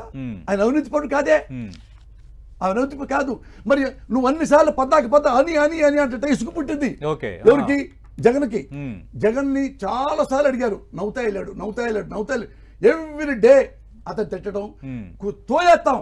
పులివెందుల దాకా పులివెందుల రౌడీలకు వచ్చారా? పులివెందుల రౌడీలు ఉన్నారా? చెప్పు, 2-3 పేర్లు చెప్పను. మామూలుగా రౌడీలు ఉండేవాళ్ళు విజయవాడలో లేరా? గుంటూరులో లేరా? హైదరాబాద్లో లేరా? అది కూడా కాంట్రవర్సీ అయింది కదా. బెజవాడ రౌడీలు అని సినిమా తెస్తే బెజవాడలో ఉన్న వాళ్ళందరూ రౌడీలు అని కాంట్రవర్సీ అయింది. అదే చెప్తున్నా. ఇప్పుడు నువ్వు ఏం మాట్లాడాలంటే నేను జగన్ కంటే బ్రహ్మాండంగా చేస్తా. జగన్కి ఇవే చెప్పాడు, నేను బ్రహ్మాండంగా చేస్తా. I can bring the star from the sky అను. తప్పలేదు. ఓకే. హైదరాబాద్ లో సముద్రం తెస్తాను నువ్వు, ఎవడు అడిగాడు నిన్ను? కానీ నువ్వు ఇతన్ని డిమోరలైజ్ చేయడం కోసం ఇతను బచ్చా కింద ఫీల్ అయిపోయి ఓకే. జగన్ అంటే ఓ బచ్చా, ఇతను పక్కన నెట్టేస్తే నేను ఆ చంద్రబాబు అన్నట్టుగా ఉండి పద్దాక అతన్ని గిల్లి వాళ్ళ తాత అంటే ఆయనకి బాగా ఇష్టం అండి. ఓకే. వాళ్ళ తాతగారంటే రాజారెడ్డి గారు అంటే చాలా సీఎం కి ఈయనంటేనే ఇష్టం, జగన్ అంటేనే ఇష్టం ఆయనకి. ఆయనే పెద్ద పెద్ద బిజినెస్లు పెట్టించాడు వాళ్ళ తాతగారే. ఓకే. అలాంటి వాళ్ళ తాతను పద్దాక ఒక రౌడీలాగా గుండాలాగా చిత్రీకరిస్తుంటే ఎన్నిసార్లు ఎవడైనా ఊరుకుంటాడండి? ఓకే. ఎన్నిసార్లు అయినా మన భార్య ఉందనుకోండి, పద్దాక చెంపదెబ్బ కొడుతుంది అనుకో, కొడతాను అనుకో మొగుడు, ఓకే, తిరిగి మొహం మీద కొట్టదా? ఓకే. అలా జరిగింది. తాతపై మాట్లాడారు కాబట్టి పిల్లల కోసం మాట్లాడారు. తాత కోసం మాట్లాడితే పెళ్ళ తాత కోసం అంటే తప్పుగా అంటే మరి నువ్వు ఏమి లేని దాన్ని నువ్వు మాట్లాడుతుంటే ఆయన ఉన్నదే మాట్లాడాడు. ఓకే. ఉన్నదే మాట్లాడాడు అంతే. మరి ఎందుకు మీరు హంబుల్ గా ఉన్నంత కాలం మీ జోలికి ఎవ్వడు రాడు, నేను హామీ. ఓకే. మీరు హానెస్ట్ గా రాజకీయాలు చేయండి. చిరంజీవి హానెస్ట్ గా రాజకీయాలు చేయమను, పవన్ కళ్యాణ్ హానెస్ట్ గా రాజకీయాలు చేయమను. నేను ఈ మంచి పని చేస్తా. అప్పుడు ఎవడన్నా కిండల్ చేస్తే చెప్పుతో కొట్టు, ఓకే, తప్పేం లేదు. నువ్వు తిడతావు, నిన్ను తిట్టకూడదు. నువ్వు పరిశీలిస్తావు, నిన్ను పరిశీలించకూడదు. ఎట్లా? How can it possible? తన అన్నయ్యని చర్చలకు పిలిచి అవమానించారు, చర్చలని వీడియో తీశారు. నా అన్నయ్య జోలికి వస్తే బాగోదు. ఇది పవన్ కళ్యాణ్ ఈ మధ్యగా చేస్తున్న వ్యాఖ్యలు, హెచ్చరికలు. ఇక్కడ దేవుడు పుట్టో ఉంటే తెచ్చి ఇక్కడ పెట్టి వెంకటేశ్వర స్వామి లేకపోయినా నాకు దేవుడి మీద చాలా నమ్మకం. ఓకే. వెంకటేశ్వర స్వామి మీద సాక్షిగా చెప్తున్నా. అప్పుడు నేనే ఉన్నా అక్కడ ఆ మీటింగ్లో. మీరు కూడా ఉన్నారు? నేనున్నా. అసలు చిరంజీవి గారిని ఎంత గౌరవించారంటే ఇంత కూడా అవమానించలా. అది ఇప్పుడు నీకు కావాలంటే సీఎం ఒకరు వెళ్దాం పదండి, ఓకే, ఆ వీడియో తీస్తారు గవర్నమెంట్ తరఫున ఒక వీడియో, వీళ్ళందరూ వచ్చారు పెద్దలు అని. అందులో అందరూ ఉన్నారు, ఐఏఎస్ ఆఫీసర్ కానీ ఇంకోళ్ళు కానీ మొత్తం ఉన్నారు. మహేష్ బాబు, ప్రభాస్, పెద్ద నటులు కూడా ఉన్నారు, వీళ్ళంతా ఉన్నారు. ఇంతమంది ఉన్నప్పుడు ఈయన చిరంజీవి గారు వస్తే ఎందుకు వస్తున్నారు? టికెట్ల రేట్లు పెంచుకుందామని. చిరంజీవి గారు వస్తుంటే ఈయన లేచి దండం పెట్టాడు, నమస్తే అన్న దండం పెడితే చిరంజీవి గారు షేక్ అండ్ చెట్టు చిరంజీవి గారిని తన పక్కనే కూర్చోబెట్టుకున్నాడు. చూడండి వీడియో ఉంది, నేనేదో మాట కాదు, హంబక్ కాదు, పక్కనే చిరంజీవి గారికి ఎటువంటి హ్యాబిట్ ఏంటంటే ఇట్లా పెట్టుకుంటాడు ఒక్కోసారి, సిట్టింగ్ పోస్చర్ అందులో ఉంది, చూపిస్తా మీకు కావాలంటే, అడుగు తెస్తా. అయితే అక్కడ మాట్లాడే అన్ని సినిమా ఇండస్ట్రీలో ఇవి మాకున్నాయి, ఇవి మాకున్నాయి. మా ఒపీనియన్ మేము చెప్పాం, వాళ్ళ ఒపీనియన్ వాళ్ళు చెప్పారు. మహేష్ బాబు ఒపీనియన్ చెప్పాడు. అన్నా మహేష్ బాబు గారు లోకేష్ రాజమౌళి అన్న, రాజమౌళిని కూడా అన్నయ్య అని పిలిచాడు. ముఖ్యమంత్రి అన్న చెప్పన్న అంటే ఆయన మాట్లాడు. అన్నా మీరు మురళి నేను మాట్లాడాడు. చిరంజీవి గారు మాట్లాడుతూ ఏమన్నాడు? ఇట్లా అనుకుంటా నవ్వుకుంటా ఇలా ఉండాలి, ఏమన్నా అనుకోండి, నేను మిమ్మల్ని హెచ్చరిస్తున్నాను అనుకోండి, మిమ్మల్ని రిక్వెస్ట్ చేస్తున్నాను అనుకోండి, టికెట్ రేటు పెంచాలి. ఒక ముఖ్యమంత్రి దగ్గరికి మనకి రిక్వెస్ట్గా వచ్చిన తర్వాత ఓకే ఈ టికెట్ రేట్లు పెంచితే మాకు ఉపయోగం ఉంటుంది అని చెప్తున్నప్పుడు ముఖ్యమంత్రి మిమ్మల్ని హెచ్చరిస్తున్నాను అనుకోండి అనే మాట ఎందుకంటే వాళ్ళకి చెప్పు. అదే తీసుకున్నాం అనుకో వేరే ఒక మీనింగ్ లాగా, ఓకే హెచ్చరిస్తాడా ముఖ్యమంత్రి అన్నారు ఎవరన్నా వైసీపీలో. అదే వైసీపీకి వేరే దానికి తేడా ఉన్నది. సీఎం గారు ఏమన్నా ఇట్లా మొహం ముడుచుకున్నాడా? ఏంటి హెచ్చరిస్తున్నా అనుకోండి అన్నాడేంటి అని పక్కన ఎవరు అనుకున్నావా? నవ్వుకున్నాం చక్కగా. ఆయన కూడా సౌహృద్భావ వాతావరణంలో ఇలా అన్నా కానీ మేము కూడా నవ్వుకున్నాం తప్ప దానికి అది అవమానం అంటూ జరిగి ఉంటే నాలాంటి వాడు ఇంకోటి అనుకుంటే సీఎం గారిని అవమానించినట్టే. ఇవి జరిగినాయి. మళ్ళా అయిపోగానే దండం పెట్టి ఆయనకి అన్న మళ్ళీ కూర్చోబెట్టుకుని ఆయనతో మాట్లాడుకొని మేము లేనప్పుడు మాట్లాడుకొని టాటా చెప్పి వెళ్ళిపోయాడు. ఇందులో చిరంజీవి గారికి ఏం అవమానం జరిగింది మీరు చెప్తే మిమ్మల్ని జర్నలిస్టులు కొంతమంది రండి, సీఎం వెళ్ళి ఆ రిక్వెస్ట్ చేసి ఆఫీసర్ని మీకు చూపిస్తా. చిరంజీవి గారు కూడా రావచ్చు. ఇది అబద్ధం, ఊరికే అబద్ధం అబద్ధం అబద్ధం అబద్ధం. తొక్కుతా, కాలుతో తొక్కుతా, ఇది పేడ వేసి తొక్కుతా, ఇది అంటే అవమానం జరిగింది ఎప్పుడు చిరంజీవి అనలేదు. పవన్ కళ్యాణ్ ఒక 2 సందర్భాల్లో మాట్లాడారు. సార్ ఎవరు వచ్చినా, ఎవరు మాట్లాడినా, ఇక నాలాంటి బచ్చాగాడు వచ్చినా ఓకే ముఖ్యమంత్రి గారు చీప్గా ఎప్పుడు మాట్లాడాలి. 14 ఏళ్ల నుంచి చూస్తాను నేను కాకాపట్టడానికి నాకేం లేదే, నాకు అన్నీ ఉన్నాయి. I'm having everything. మరి నేను ఎవరు కాకపట్టాలి? జగన్ గారిని కాకపట్టాల్సి నాకెందుకు? చిరంజీవి గారిని నేను చిరంజీవి గారు కాకపడితే నాకు ఎమ్మెల్యే టికెట్ ఇచ్చాడా? Ask them. ఓకే అతనే అన్నాడు కావాలంటే పవన్ కళ్యాణ్ కూడా మీకు కావాలి మేము ఇచ్చాము టికెట్ అని. అంటే మీ సిన్సియారిటీకి, మీరు అసెంబ్లీలో బుడ్డ బాగుంటుందని మీరు ఇచ్చారు. అది హంబుల్గా చెప్పుకుంటున్నాక మరి ఎందుకు సీఎం గారి దగ్గరికి వెళ్ళినప్పుడు కూడా అందరిని గౌరవిస్తే ఇంతమంది హీరోలో చిరంజీవి గారిని అవమానించడానికి పర్పస్ ఏంటి చెప్పండి. ఏమన్నా జగన్ గారిని ఏమన్నా తిట్టాడా? తిట్టలేదు కదా. జగన్ గారిని ఏం అనలేదు కదా. బయటలో జగన్ గారు ఓడిపోవాలనలేదు కదా చిరంజీవి గారు. అలాంటి చిరంజీవిని కావాలని ఎందుకు అవమానిస్తారు చెప్పండి సార్. ఎవడన్నా ప్రపంచంలో నేను చెప్పనండి చిరంజీవి గారిని వచ్చి దేవుడు సాక్షిగా నన్ను అవమానించాడని చెప్పనండి. నేనే ఆయన కాళ్ళు పట్టుకుంటా. అది అబద్ధాలు. ఏది జస్ట్ లైక్ చంద్రబాబు నాయుడుతో ఎప్పుడు కలిశాడో ఇతను అక్కడి నుంచి పొల్యూట్ అయిపోయాడు. ఇక అబద్ధాలు అతను నేర్పుంటాడు. అయితే ఇదివరకు పవన్ కళ్యాణ్ ఈ టైప్ కాదు. ఎప్పుడు ఇన్ని అబద్ధాలు ఎప్పుడు ఆడాలి? Because of Chandrababu Naidu. అంటే ఇంకా ఇంత మెగా ఫ్యామిలీతో, మెగా హీరోలతో ఈ తరహా వివాదం మీకు చుట్టుముట్టింది కదా, తర్వాత ఇండస్ట్రీలో అవకాశాలు ఎలా ఉన్నాయి మీకు? నేను ఎవరి ద్వారా నేను తగాదాలు లేవు, చుట్టుముట్టిన వివాదాలు లేవు. మీకు మీరు క్రియేట్ చేసుకోవాల్సిందే తప్ప నేను ఎప్పుడు గొడవలైని అని ఏమన్నా నన్ను గెలనంత వరకే నేను పోసాని కృష్ణమురళి. నన్ను గెలితే 100 రకాలుగా ఉంటా. నేను నన్ను ప్రామిస్ గా ఎవరిని కూడా ఏమంటే 38 ఏళ్ళ నుంచి మా ఇండస్ట్రీలో 38 సంవత్సరాలు కూడా ఖాళీ లేకుండా చేశా.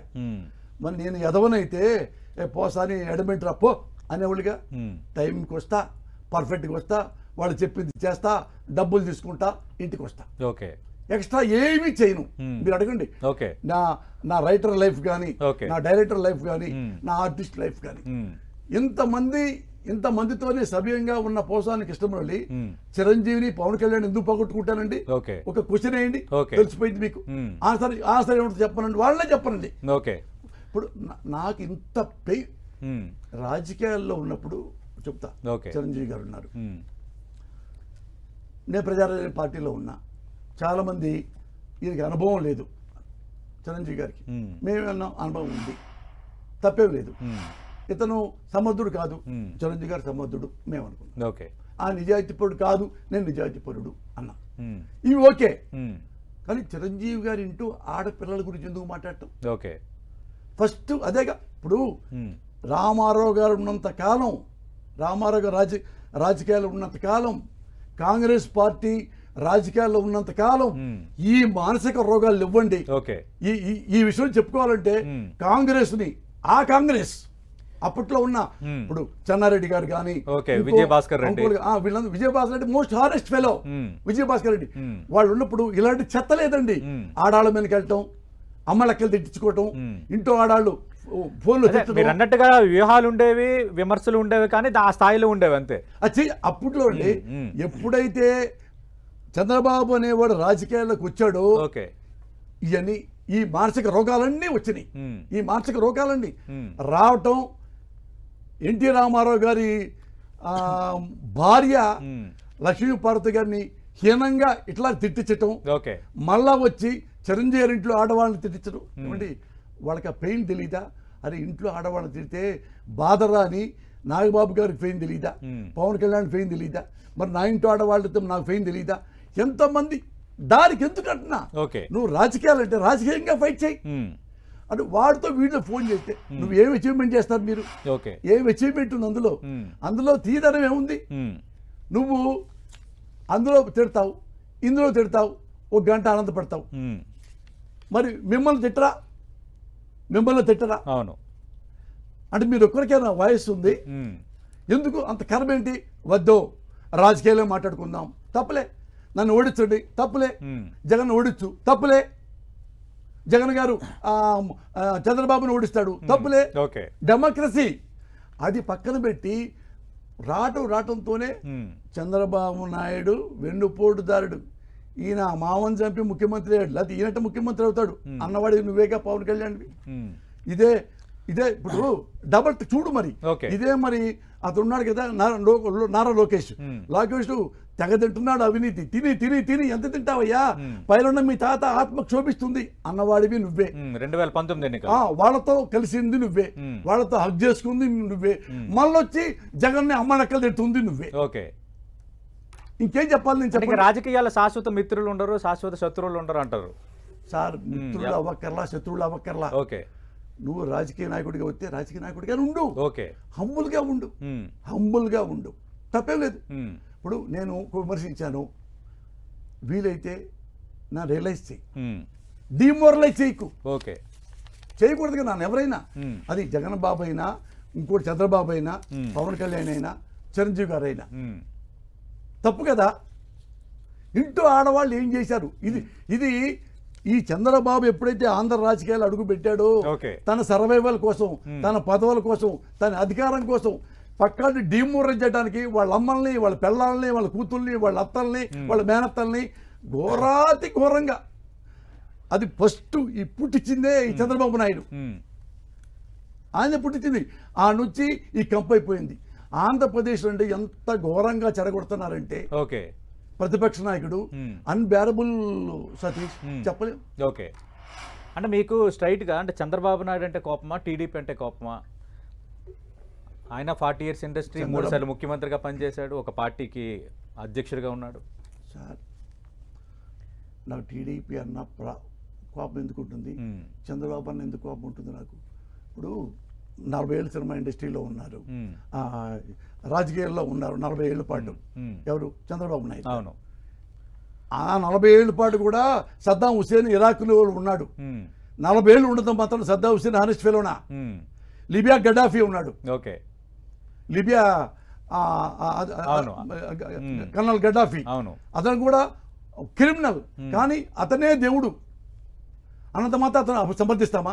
ఈ 40 ఏళ్ళ ఎక్స్పీరియన్స్ అన్న మాత్రం సమర్థిస్తామా? చిరంజీవి ఓడిపోయాడు అంత మాత్రాన దూషిస్తామా? ఉండుంటే ఈ పాటికి ముఖ్యమంత్రి స్థానంలో ఉండు ఆయన కూడా. ఈ షుడ్ రియలైజ్ దట్. ఇప్పుడు ఇతనేంటి, నాకు ఈ సీట్లో నేను తప్ప ఇంకోటి కూర్చోడానికి వీల్లేదు, నా తర్వాత నా కొడుకు, దీనికోసం ఏమైనా చేస్తా. అంటే అంటే ఏమైనా తెలుసుగా మీకు, ఇంటూ అమ్మనకలు తిట్టిస్తా, వాడి మీద కేసులు పెట్టిస్తా, అన్ని రకాలండి. ఎటు నుంచి వస్తాడో తెలియదు. మర్డర్ అటెంప్ట్ చేపిస్తాడు, మళ్ళీ తనే కెండల్ చేస్తాడు, మళ్ళా మర్డర్ అటెంప్ట్ చేపిస్తాడు, మళ్ళీ అమాయకం నాకేం తెలియదని నటిస్తాడు.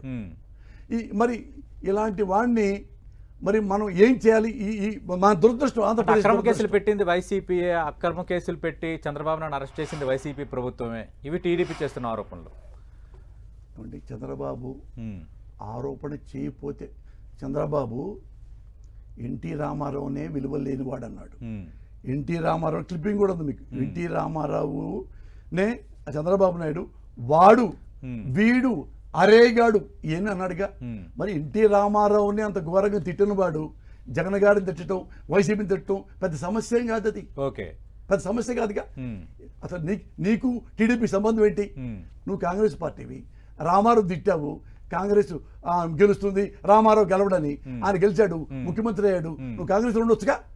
ఓడిపోతే ఎందుకు దూరావు? ఎగిరి దూరావు, కాళ్ళు దండం పెట్టుకున్నావు, ఆ లక్ష్మీభారతి కాళ్ళ దండం పెట్టావు, అంతవరకు ఓకే.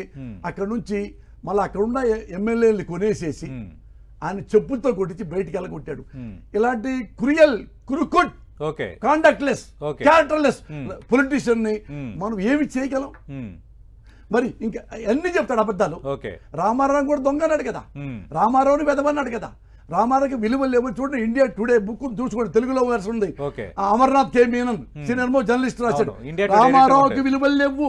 రామారావుకి విలువలు లేవా? ఆ సర్టిఫికేట్ ఎవడు ఇస్తాడు? చంద్రబాబు నాయుడా? మరి ఇవన్నీ చెప్పుకుంటే నాన్న పోసాన కృష్ణమురళి దొంగ నా కొడుకు, అంతే. ఇది వాస్తవాలు. ఇంత క్రూయల్ గా రామారావునే చంపిన వాడు జగన్ అంతా ఆయన కళ్ళ ముందు. మీరే చెప్పండి కదా, Okay. క్వశ్చన్ మీరే చెప్పండి, ఆన్సర్ మళ్ళీ చెప్తాం కూడా. ఓకే, అంటే రామారావుని అట్లా చేసిన వాడు ముందు జగన్ అంత అంటే ఏంటి, దాని అర్థం ఏంటి మీ వ్యాఖ్యల్లో?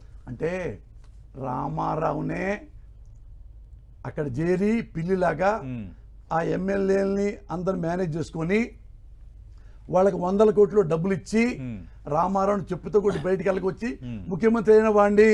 ఓకే, ఈడంతా బచ్చా. అందుకని అక్కడ వాడితో ఇతను మంచోడు కాదు, Okay. ఇతను అవినీతిపరుడు, Okay. ఇతను అవినీతిపరుడు అని చెప్పి కేసులు పెట్టించి అన్ని వ్యవస్థలు మేనేజ్ చేసి జైల్లో పెట్టిన మనిషి ఇతను అయిపోయాడు అనుకున్నాడు. ఓకే, అయిపోయాడుక అని అన్పాపులర్ చేసి పారేశారు. మళ్ళీ బయటకు వచ్చాడు, మళ్ళా దండం పెట్టాడు, వచ్చాడు, ఓడిపోయాడు. ఓకే, ఓడిపోతే ఈయనకి 23 మంది ఎమ్మెల్యేలు. నువ్వు నిజంగా సిన్సియర్ పొలిటీషియన్ అయితే ఓకే, చంద్రబాబు నాయుడు, జగన్ మంచోడు కాదుగా, జగన్ అవినీతిపరుడుగా, జైలు కూడా పంపించావుగా, ఆ సైకో అంటావుగా. ఆ సైకో దగ్గర ఉన్న ఎమ్మెల్యేల్లో 23 ఎమ్మెల్యేలని ఎందుకు కొన్నావు నువ్వు చెప్పు. ఓకే, సతీష్, నువ్వు నా చెప్పాలి ఆన్సర్. రైట్, అదే ఉన్న జర్నలిస్ట్ లాగా మాట్లాడుతూ నువ్వు ఓకే, ఓపెన్గా చెప్పు. ఎంత ఎథిక్లెస్, ఎంత మోరల్లెస్. నేను ఈ విషయంలో అగ్రీ అవుతున్నాను, నేను జర్నలిస్ట్ గా అగ్రీ అవుతున్నాను. లేదు, ఎవరైనా నేను చెప్తున్నా కదా, ఒక పార్టీ టికెట్ మీద ఒక గుర్తు మీద గెలిచి వేరే పార్టీలోకి వెళ్ళటం, వేరే పార్టీ వాళ్ళు తీసుకోవటం ఎక్కడైనా అనైతికమే, ఏ రాష్ట్రంలో జరిగినా. అది పక్కన అంటే నేను పతితు అంటాడు కదా అంటున్నాను. నువ్వు పతితువు కాదుగా. రామారావునే అలా తోలేసా. ఓకే, ఈ బచ్చగాడు పిల్లోడు 23 కొన్నా, రేపు ఇంకో 20 కొంట అవసరమైతే ఓకే అని ఇవన్నీ చేశాడు. తన ధీమా ఏంటంటే ఇతను బచ్చా, ఓకే, ఇతను ఈజీగా కొట్టేయచ్చు. ఇతను అసెంబ్లీ నుంచి డైరెక్ట్ గా రోడ్డు మీదకి వెళ్ళి పాదయాత్ర చేసి ఇతని మాటలకి, ఇతని వాగ్దానాలకి ప్రజలు ప్రేమించారు, ప్రజలు నమ్మారు. అందుకే 151 సీట్లతో ముఖ్యమంత్రిని చేశారు. ఇక్కడ నుంచి ఏం స్టార్ట్ అయిపోయింది ఇప్పుడు, అసలు అన్ఎక్స్పెక్టెడ్ అన్నమాట చంద్రబాబుకి. ఇతనికి 151 ఎట్ వచ్చింది. ఎందుకు వచ్చినాయి అంటే 2014లో 600 హామీలు, మొత్తం 600 హామీలు. దానిపైన కూడా మనం మాట్లాడదాం. ఇప్పుడు స్మాల్ బ్రేక్ తీసుకుందాం. పోసాని కృష్ణమూర్తి గారితో లైవ్ షో ప్రధానంగా గతంలో వైఎస్ జగన్మోహన్ రెడ్డితో ఉన్న వైఎస్ షర్మిల ఇప్పుడు ఆయనతో లేరు. అలాగే వైఎస్ సునీత కొన్ని ఆరోపణలు చేస్తున్నారు. స్ట్రాటజిస్ట్గా ఉన్న ప్రశాంత్ కిషోర్ లేరు. మరి ఈ అంశాలపై, అలాగే హామీలు అమలు, మేనిఫెస్టోలపై పోసాని కృష్ణమూర్తి గారి అంతరంగం ఏంటో. ఫైర్ బ్రాండ్ పోసాని మురళి గారితో ఫైరింగ్ ఇంటర్వ్యూ కంటిన్యూ అవుతుంది. కృష్ణమురళి గారు, ఇక మరికొన్ని అంశాలు. ఇప్పుడు కూటమికి సంబంధించి మద్దతుగా చిరంజీవి మాట్లాడుతున్నారు.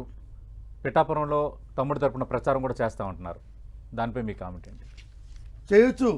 చిరంజీవి గారి బ్రదర్ కదా, చిరంజీవి గారికి సొంత తమ్ముడు, ఆయన ఎమ్మెల్యేగా నుంచున్నాడు. ఈయన వచ్చి ఆ ఊరూరు తిరిగి మా తమ్ముడిని గెలిపించండి అని తప్పేం లేదు. కాకపోతే ఒక్క ప్రశ్న ఉండిపోద్ది. ఓకే, ఆయన పాలకుల్లో కానీ తిరుపతిలో కానీ ఎమ్మెల్యేగా ఉన్నప్పుడు నేను ప్రజారాజ్యం పెట్టాను, బ్రహ్మాండంగా మీకోసం వచ్చాను, నేను ఇన్ని చేస్తాను, మంచి పనులు చేస్తాను, అవి ఇవి అనుకో చేస్తాను, దానికోసమే సినిమాలు కూడా వదులుకొని మీ ముందుకు వచ్చాను, ప్రజలే నాకు కావాలి, అందుకే ప్రజారాజ్యం అని పేరు పెట్టుకున్నాను అన్న మనిషి ఎలక్షన్లో ఓడిపోయేసరికి ప్రజారాజ్యాన్ని అమ్మేసుకున్నాడు. కాంగ్రెస్లో పార్టీ చేరాడు. 18 మంది ఎమ్మెల్యేలని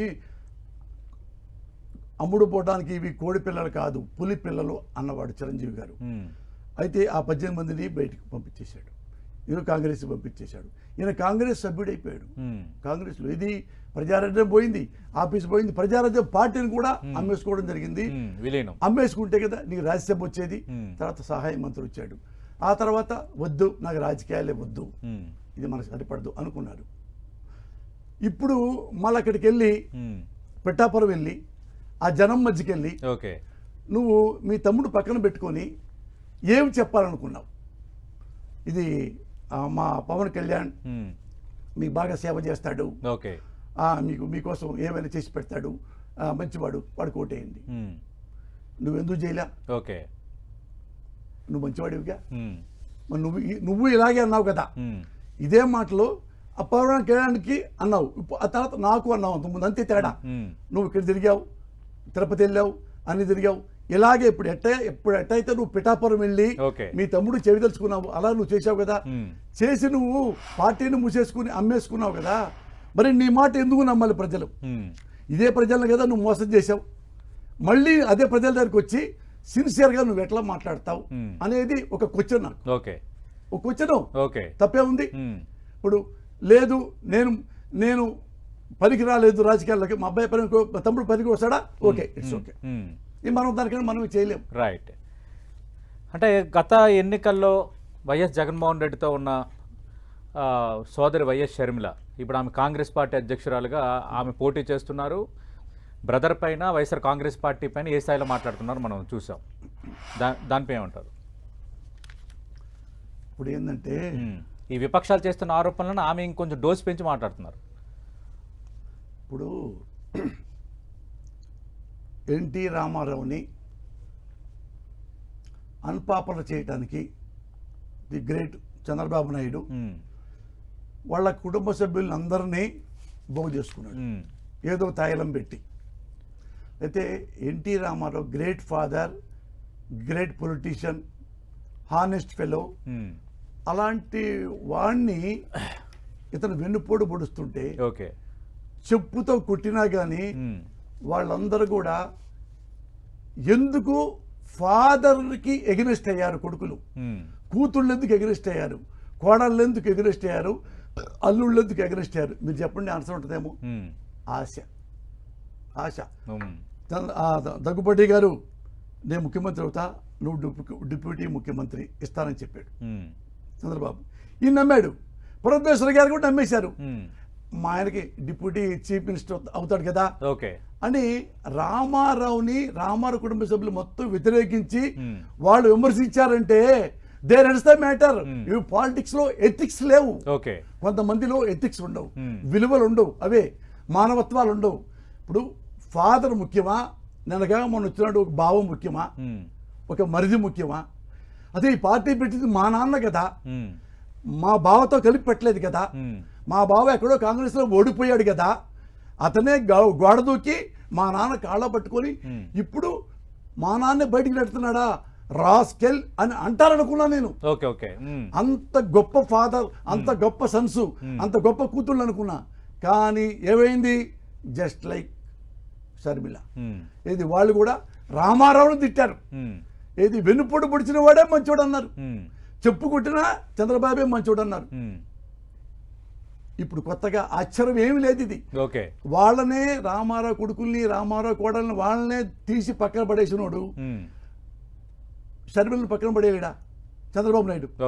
ఏమని చెప్పుంటాడు, అమ్మా నేను రామారావునే చంపా, నేను రామారావునే చెప్పుతో కొట్టా, అట్టా నిన్ను కూడా నేర్పుతా, అట్లా మీ అన్నను కూడా ఎలాగే చేసి నిన్ను ముఖ్యమంత్రి చేస్తా అని ఉంటాడు. తిడతా ఉంది ఆ మహాతల్లి. మనం ఏం చేయగలం దీనికి? అదే ఏ తప్పు చేశాడని, ఏం తప్పు చేశాడు అంటే సొంత చెల్లి వచ్చి మాట్లాడుతుంది, దాని ఇంపాక్ట్ ఉంటుంది పోలింగ్ పైన అంటున్నారు. ఏమండి, చాలామంది ఇందిరాగాంధీ కుటుంబం నుంచి బయటికి వెళ్ళిపోయారు. ఇందిరాగాంధీ ప్రధానమంత్రి కాకుండా పోలే. అలాగే కరుణానిధి కుటుంబంలో డిఎంకే పార్టీ చాలా మంది కూడా అలిగి వెళ్ళిపోయారు. ఒక కొడుకే వెళ్ళిపోయాడు, స్టాలిన్కి ఎగనిస్ట్గా పెట్టాడు, ఎగనిస్ట్గా చేశాడు, తిట్టించాడు. మధురైలో ఉండి అతను మధురైలో ఉంటాడు. కానీ ఏమన్నాడు? ప్రజలే ఉన్నారు, స్టాలినే ముఖ్యమంత్రి అన్నారు. There ends the matter. ప్రజలు అనేవాళ్ళు అన్నీ వాళ్ళకి తెలుసు. సడన్గా వచ్చి ఎందుకు అమ్మలక్కలు తిడుతుంది? ఇప్పుడు ఇంతకుముందు తెలంగాణలో ఉంది కదా, ఎన్నెన్నో ప్రమాణాలు చేసింది కదా, ఒక మట్టి తీసుకుంది కదా, పాలేరు అంటే విజిల్ చేశారు. మట్టి ఎలా పెట్టింది? ఎన్టీ రామారావు బొబ్బిలి పుల్లో పెట్టినట్టుగా రామారావు పెట్టి ఈ దేశం మీద, ఈ బిడ్డ మీద, ఈ గడ్డ మీద అని ప్రమాణం చేస్తుంటాడు. ఆవిడ ఈ గడ్డ మీద ఇక్కడ నుంచి నేను ఎమ్మెల్యేగా పోటీ చేస్తాను, నేను ముఖ్యమంత్రి అవుతా అన్నావు కదా. అక్కడ జనాలు పాపం తెలంగాణ బిడ్డలు నమ్మారు కదా, పాదయాత్ర కొంతమంది చేసావు కదా. కాంగ్రెస్లో ఉండి కాంగ్రెస్ ఇప్పుడు ఉన్న ముందు రేవంత్ రెడ్డి గారిని విమర్శించావు, అలాగే కేసీఆర్ గారిని, అలా కేటీఆర్ గారిని, అలాగే తెలంగాణ నాయకుల్ని, మంత్రులు కూడా విమర్శించావు. ఎట్ట తిట్టావు? ఆ లెవెల్లో తిట్టావు. అంటే ఏంది? ఇదొక వన్ వే స్ట్రాటజీ. నేను ఎంత తొందరగా తిడితే అంత తొందరగా పాపులర్ అవుతా అనేది ఒక స్ట్రాటజీ. అది ఆ అమ్మాయి డిసైడ్ అయిపోయింది. ఇలా తిడితేనే నేను పాపులర్ అవుతా, నేను మంచి పని చేస్తే పాపులర్ అవ్వను అనుకుంది. Let her do. ఓకే. గత ఎన్నికల ముందు అంటే 2019 ఎన్నికలకు ముందు మీరు గుంటూరులో నిర్వహించిన ప్లేనరీలో ముఖ్యమంత్రి వైఎస్ఆర్ కాంగ్రెస్ పార్టీ అధినేత అప్పటి ప్రతిపక్ష నేత ప్రశాంత్ కిషోర్ని ఇంకా పార్టీ శ్రేణులకే పరిచయం చేశారు. ఈజ్ ఎ స్ట్రాటజిస్టు, ఈయన మన పార్టీని విజయపదాన నిలబెట్టబోతున్నాడని. అదే ప్రశాంత్ కిషోర్ ఇప్పుడు జగన్ ఓడిపోతాడని అంటున్నారు. ఇప్పుడు నేనున్నా జగన్ గారిని బాగా పొగుడుతా. జగనన్న ఆయనే నా ప్రాణం. చచ్చిపోయేటప్పుడు జగనన్న ఫోటో నా గుండెల మీద పెట్టండి, ఇన్ని రకాలు మాట్లాడతా. నాకు ఆయన దగ్గర ఏమి ఎక్స్పెక్ట్ చేయాలో అది ఆశించా, అది కుదరలా. నేను ఈ పదవి అడిగా, నేను ఇంత డబ్బు అడిగా, నాకు ఇవ్వలా. తెల్లారే పోసాని ఏడు కూర్చొని జగన అస్సలు కాదు, ఇతను మనిషే కాదు అని నేను ఇక్కడ వెధవ వేషాలు వేశాను అనుకో, అతను ఏం చేయగలడు? అరే వాడే మన దగ్గరికి వచ్చాడు, పోసాన్ని నేను పిలవలేదు కదా, పోసానే వాలంటీర్గా వచ్చాడు, వాలంటీర్గా వచ్చి వాలంటీర్గా సర్వీస్ చేస్తానన్నాడు, వాలంటీర్గా సర్వీస్ చేశాడు. మళ్ళా వాలంటీర్గా వచ్చిన మనిషి కూడా మరి వాలంటీర్గా ఆ పక్కకి వెళ్ళి అమ్మలక్కలు నన్ను తిడుతున్నాడంటే వాట్ కెన్ ఐ డూ? వదిలేసే పోసాన్ని అంటాడు. నేను ఎంత ఎదవనై ఉండానప్పుడు, ఎత్తికల స్వలనై ఉండాలి. నువ్వు ఉన్నావు, వచ్చావు, ఈయనకి సలహా చెప్పావు, వెళ్ళావు. వెళ్ళిన తర్వాత ఇదే ఎవరు మన పీకే అన్నారు కదా, ప్రశాంత్ కిషోర్, ఇతన్ని క్లిప్పింగ్ చూసుకోండి. చంద్రబాబు ప్రశాంత్ కిషోరా టెర్రరిస్ట్, అతను టెర్రరిస్ట్, ఉగ్రవాది, అతనికి ఏం బొచ్చు, అతను నథింగ్, హీ ఇస్ నథింగ్ అని అమ్మలక్కలు ఆడిని కూడా వదిలిపెట్టలే చంద్రబాబు నాయుడు. అర్థమైందా? కానీ అదే వాడు వచ్చి ఈయన ముద్దు పెట్టుకున్నాడు చంద్రబాబు నాయుడు. అంటే మరి అతను మరి మగ చింతామణి అయి ఉండాలి, ఇంకోటి అయి ఉండాలి.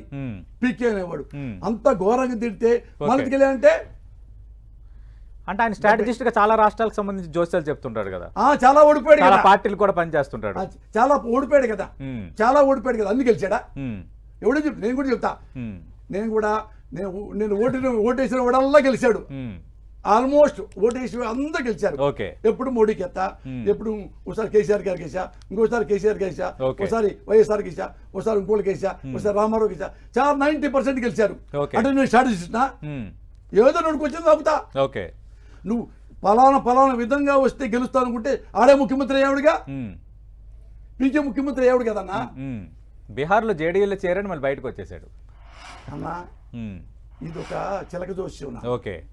ఇప్పుడు ఏం చేయాలో ప్రజల దగ్గరే ఉంది, అంతే, వాళ్ళే డిసైడింగ్ ఫ్యాక్టర్. అంతే, వాడెవడు పోసాను గడెవడు. రైట్. ఇక ఇప్పుడు ఏపీలో ఎన్నికల వేళ ఈ మేనిఫెస్టోలు, ఈ హామీలు, వీటన్నిటిపైన చర్చ జరుగుతుంది.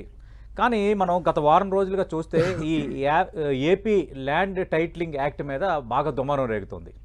దీనివల్ల ఇంకా మీ భూములు లాగేసుకుంటారు, ఇంక మీ పని అయిపోయింది అంటూ వాళ్ళు ప్రచారం చేస్తున్న పరిస్థితి. దానికి లేదు, ఇది సరైన చట్టం, కేంద్రం చెబితేనే మేము తెచ్చామని వైఎస్ఆర్ కాంగ్రెస్ పార్టీ ఇస్తున్న వివరణ.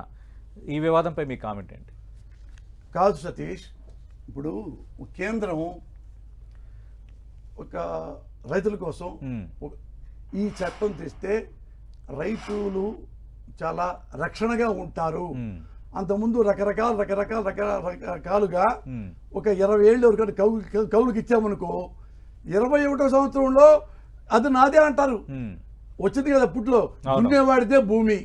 ఇలాంటి మానసిక రోగాలు లేకుండా పర్ఫెక్ట్ గా ఇప్పుడు సతీష్ అనే రైతు, మీరు అనుకోండి రైతు, ఇతనికి మొత్తం సమప్ చేసి ఒక స్టాంప్ వేసి ఒక బుక్ ఇస్తే అందులో సతీష్ బొమ్మ ఉంటుంది, ఈ పట్టా ఉంటుంది.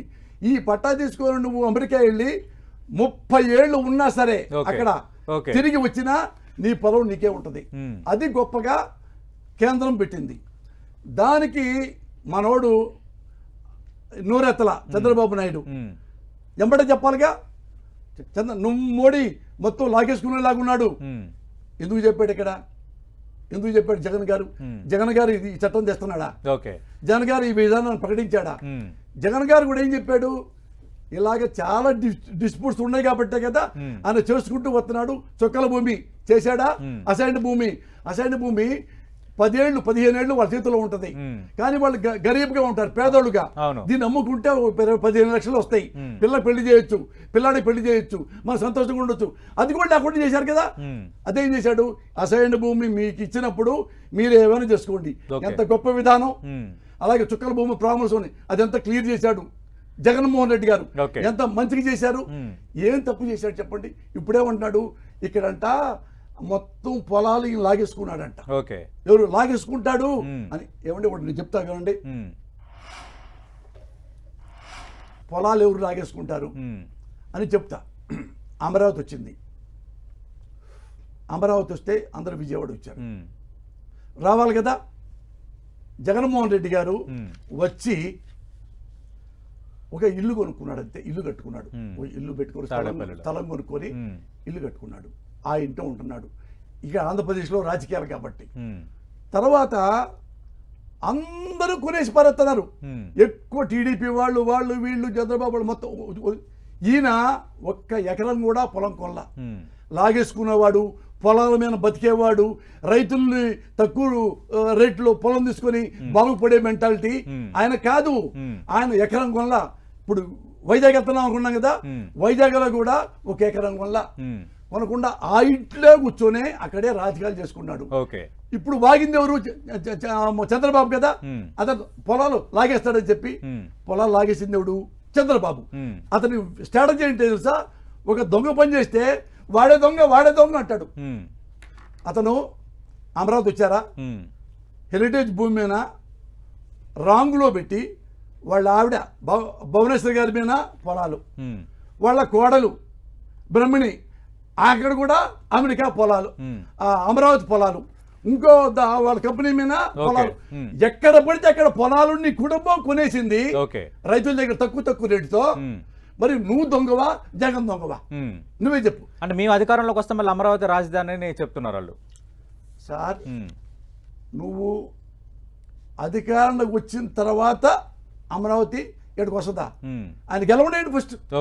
గెలిచాక నన్ను గెలవండి ఇక్కడికి, అప్పుడేంటో చెప్తా. అంటే ఆంధ్రప్రదేశ్ రాజధాని ఏంటంటే చెప్పలేని పరిస్థితిని వైసీపీ కల్పించింది. ఇది వైసీపీ ప్రభుత్వంపై ప్రధాన ఆరోపణ. ఏం ఆరోపణ? ఆంధ్రప్రదేశ్కు రాజధాని ఏంటి అంటే చెప్పలేని పరిస్థితిని కల్పించింది అని. నీకు మాట చెప్పానా? జనాలు ఇప్పుడు ఎట్టుంటారంటే, సపోజు మీరుండారు, ఇవాళ వారం శనివారం, మొన్న మంగళవారం రోజు మీ ఆవిడ నీకేం కూర వండి పెట్టింది? ఏ కూర వండింది మీ ఆవిడ? మీ ఇంట్లో ఏం కూర తిన్నావు? ఇంట్లో లేరు, ఫ్యామిలీ లేరు ఇంట్లో. లేదు, ఏ కూర తినుంటావు? నీకు గుర్తులేదు. నువ్వు 3 రోజుల కింద తిన్న కూరే నీకు గుర్తులేదే. ఎప్పుడెప్పుడు ఏ గుర్తుంటాయా? ఎప్పుడెప్పుడు ఏ గుర్తుంటాయి? ఇప్పుడు ఏం క్వశ్చన్ చేసావు చెప్పు, దీనికి ఆన్సర్ చెబుతాప్పుడు.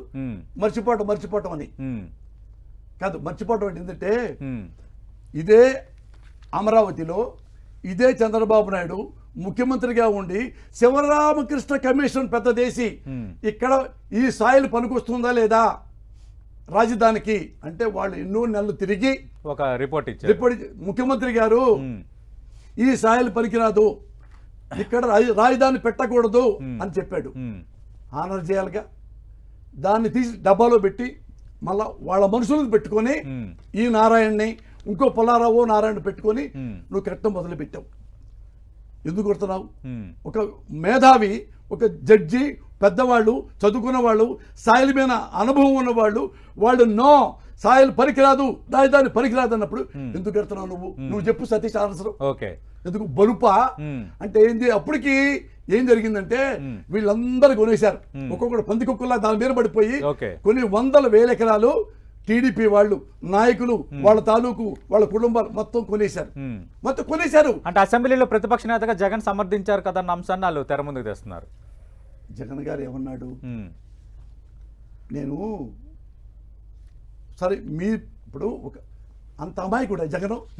ఒక ముఖ్యమంత్రి ఒక ప్రభుత్వం నిర్ణయం తీసుకున్న తర్వాత ఒక్కడే వ్యతిరేకిస్తే ఏమవుద్దు?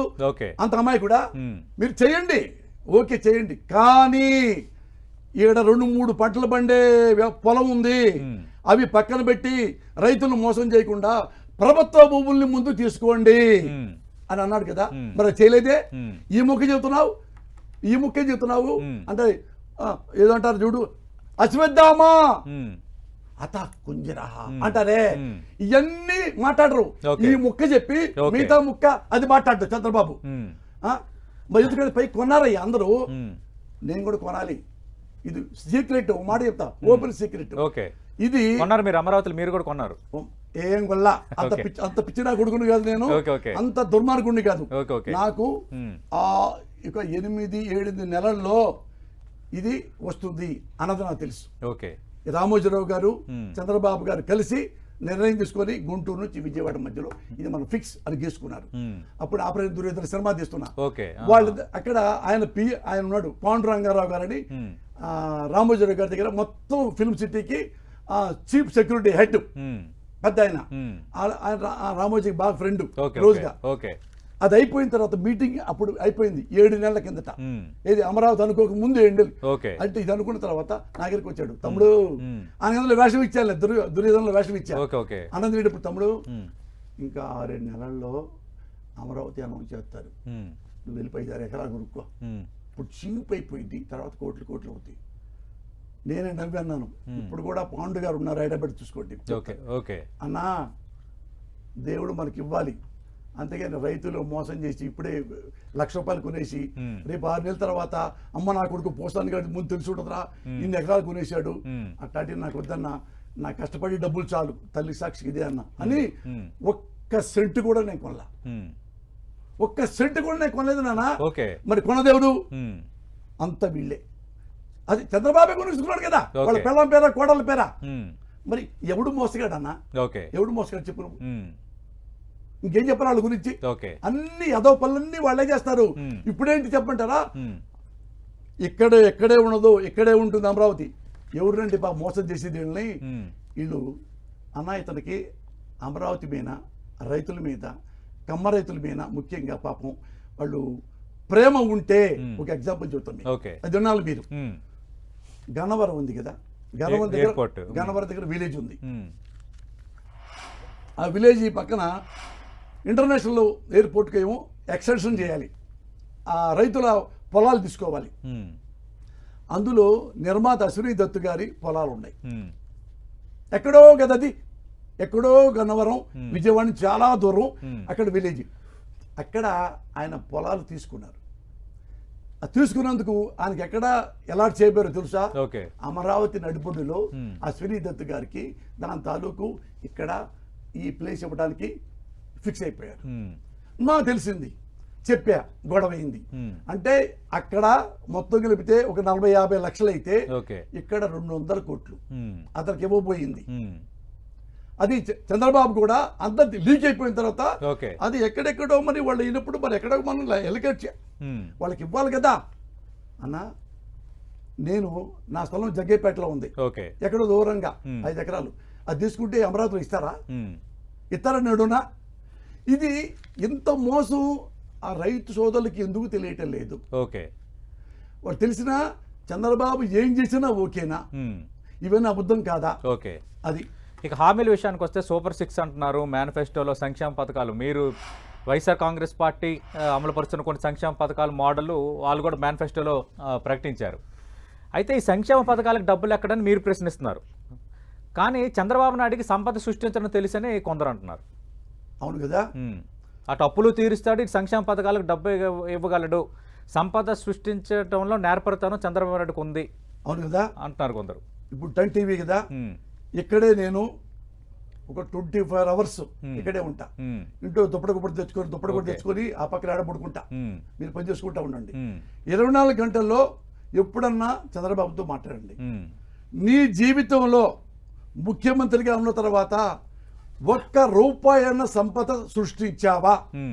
దానికి మీరు ఆన్సర్ చెప్తే మీ కాళ్ళు ఒకటే కాదు, అతని కాళ్ళు బాగా కడిగి సజీవంగా అతని ఇప్పుడు అంబేద్కర్ కొట్టారు 125 అడుగులు. ఇప్పుడే బతికుండగా 150 అడుగులు నేను కొట్టిస్తా ఓకే. ఆయనకి. సంపద ఒక్క రూపాయి సృష్టిస్తే చెప్పండి, ఓన్లీ నోట్లో చెప్పండి చాలు. ఓకే. నోటితో ఇలా సంపాది ఏమండి, ప్రతి బడ్జెట్ రెవెన్యూ బడ్జెట్ లోటు లోటు లోటు లోటు అన్ని చూడండి నెట్లో ఉంటాయి. ఓకే. అంత లోటు ఉంటే ఎక్కడి నుంచి సృష్టి వచ్చి ఎక్కడి నుంచి తీసుకొచ్చావు ఆయన సంపద? 1 రూపాయి చెప్పు. కనీసం ఒక ఇప్పుడు వంకాయ చెట్టు నాడా కనీసం వంకాయ చెట్టు, కనీసం బీరకాయ చెట్టు అదನ್ನು సృష్టించావా? నథింగ్. సంపద సృష్టిస్తా. జనం ఎట్ట నమ్ముతారో అనుకుంటారేమో, అంటే జనకి ఏం రాదా అన్న? జనం గుడ్డోళ్ళ, అమాయకుల, చదువుకోపోయినా కానీ తెలియదా? ఓకే. ఏ సంపద సృష్టించాడండి మన చంద్రబాబు అంటే? ఆయన చంద్రబాబు చెప్పక్కర్లా, వేరే చెప్పించాడు సార్, నేను కూడా రియలైజ్ అవుతా. ఆయన 1 రూపాయి సృష్టించాడని తెలిస్తే నేను అమ్మటే టీడీపీలో మారేస్తా. వాళ్ళు వద్దన్నా కానీ వాడు కాళ్ళు పట్టుకునేస్తారు, అమ్మ మీ దగ్గరే ఉంటానని చెప్తా. ఓకే. అంటే ఐటీ అంటే చంద్రబాబు నాయుడు, పరిశ్రమలు చంద్రబాబు నాయుడు తీసుకొస్తాడు. ఒరే నాయనా సతీష్, అయ్యో బాబో వేర్ యు ఆర్, ఐటీ తీసుకొచ్చాడా? ఒక మాట చెప్తా, అది కూడా ఎందుకు నువ్వు అడిగావు కాబట్టి చెప్తున్నా. అంటే నాకు మెమరీస్ ఉన్నాయి అన్నానే. ఇందాక వంకాయ కూర 2 కూర, ఇప్పుడు బుధవారంలో ఏ కూర తిన్నావు తెలియదు, మర్చిపోతాం. నేను మాత్రం మర్చిపోను. ఏమన్నా క్వశ్చన్ చెప్తాం మళ్ళీ జనాలకు కూర్చున్నాం. మీరు సంపద చంద్రబాబు నాయుడు సృష్టించలేదన్న దానికి కొందరు అంటారు. నువ్వు ఐటీ అన్నావు. ఇదే ప్రశ్న అడిగినప్పుడు కొందరు టీడీపీ నేతలు కానీ చంద్రబాబు నాయుడు సమర్థించేవాళ్ళని చెప్పేవాళ్ళు ఏంటంటే, చంద్రబాబు నాయుడు ఐటీ తీసుకొచ్చాడు, చంద్రబాబు నాయుడు ఉంటే పరిశ్రమలు వస్తాయి, చంద్రబాబు నాయుడు ఉంటే రాష్ట్రానికి ఒక ఇమేజ్ ఉంటది. 1 by 1 చెప్తా. మళ్ళీ నువ్వు మర్చిపోతావు. నువ్వే ఐటీకి వచ్చాము. ఐటీ అప్పట్లో పివి నరసింహరావు గారు ఉన్నారు. అవును, భారతదేశ ప్రధాని. అప్పుడు రామారావు గారు. అక్కడ ఏం జరుగుతుందంటే, కొత్తగా అమెరికా నుంచి ఎవరో బిల్గేట్స్ వచ్చాడంట. బిల్గేట్స్ రాలా, వాళ్ళ అతను వైస్ ప్రెసిడెంట్ వచ్చారు. అది పివి నరసింహరావు గారు అడ్వైజ్ చేశాడు. ఎన్టీ రామారావు గారు ముఖ్యమంత్రి. ఆయన ముఖ్యమంత్రి ఎన్టీ రామారావు గారు ఆంధ్రప్రదేశ్కి ఫస్ట్ టైం కంప్యూటర్లు ప్రవేశపెట్టిన మహానుభావుడు ఎన్టీ రామారావు. ఎవరైనా అడగండి, ఇది ఇస్తుంది. కానీ అది ఆయన పేరు, మనాడు పేరు వేసుకున్నాడు. ఏది రామారావు గారే కంప్యూటర్లు ఫస్ట్ తీసుకొచ్చాడు, అంటే ఐటీకి ఆజ్యం పోసింది ఆయన. అది ఇతను పేరు వేసుకున్నాడు. దీని తర్వాత ఈయన పోయి జనార్దన్ రెడ్డి గారు వచ్చారు. జనార్దన్ రెడ్డి గారు దాన్ని కంటిన్యూ చేస్తూ, దానికి బడ్జెట్ దానికి ఇంత అవుతుంది కడదామని అక్కడ పెద్ద ప్లేసులు గీసులు మొత్తం అలాట్ చేసుకొని పెద్ద శిలాఫలకం మీద మొత్తం ప్రారంభోత్సవం ముఖ్యమంత్రి గారు నేతృత్వంలో జనార్దన్ రెడ్డి గారు అని అక్కడ ఉండి, ఇక్కడ ఎంత ఖర్చైనా దీన్ని కట్టండి, సర్టన్ టైంలో కట్టండి అన్ని చేసి అన్ని పెట్టి ఇక తిల్లా మనం అటు పెట్టేళ్ళాడు. వెళ్ళిపోగానే ప్రభుత్వాలు మారిపోయింది. ఈయన వచ్చాడు. ఇప్పుడు ఈయన వచ్చి ఆ లేబుల్ తన తగిలించుకుంటాడు. ఇప్పుడుకుంది శిలాఫలకం, అది మార్చలేము. ఇతను తెలిసే ఏమన్నాడు, హైదరాబాద్ అని కట్టారంటాడు, ఔటర్ రింగ్ రోడ్ కట్టారంట. అది ఎవరండి మరి తెలుసుకో, మన రాజశేఖర రెడ్డి గారిని. కానీ జనం ఇట్లాగే 3 రోజులు అతని ఫీలింగ్ ఏంటంటే, అరే 3 రోజుల కింద ఏం కూర తిన్నామో పెళ్ళ చేతిలో వీళ్ళు మర్చిపోతారు, ఇది మర్చిపోరా అని. ఐటీ ఈయనే, ఓటీ ఈయనే, ఏమైనా ఈయనే. మనం అడిగేదేవుడు, ఆన్సర్ అడిగేదేవుడు. ఎవరయ్యా నువ్వు తీసుకొచ్చావా? రామారావు కదా కంప్యూటర్ తెచ్చింది అని అడిగేదేవుడు. నాకు తెలుసు, నేను చదువుకున్నా, నేను అడిగా. మరి ఎవడు అడుగుతాడు పాపం అమాయకులు వాళ్ళు. నిజంగా తెచ్చాడా కంప్యూటరు? ఈయన తెచ్చాడా చంద్రబాబు? ముగించే ముందు ఇందాక రాజకీయాలన్నీ మాట్లాడారు, కొన్ని అంశాలపైన అంతా మాట్లాడారు. అదే నేను ఇందాక అడిగాను మీకు, అంటే మెగా ఫ్యామిలీతో ఇబ్బందులు కానీ, లేదంటే ఇప్పుడున్న పరిస్థితుల్లో కానీ మీకు ప్రస్తుతం అవకాశాల విషయంలో పరిస్థితి ఎలా ఉంది? అవకాశాలు కాదు కానీ మెగా కాంపౌండ్ పెద్దది, చాలా డైరెక్టర్లు ఎక్కువ మంది ఉంటారు. అది చెప్తాను. దీని ముందు ఒక ప్రజలకు చెప్పాల్సింది ఉంది. చెప్పండి సార్, చెప్పండి. పింఛన్ గురించి మీరు అడుగుతా ఉన్నారు నన్ను ముందు. పింఛన్ గురించి ఇప్పుడు హాట్ అదే. అంటే చంద్రబాబు నాయుడు గారు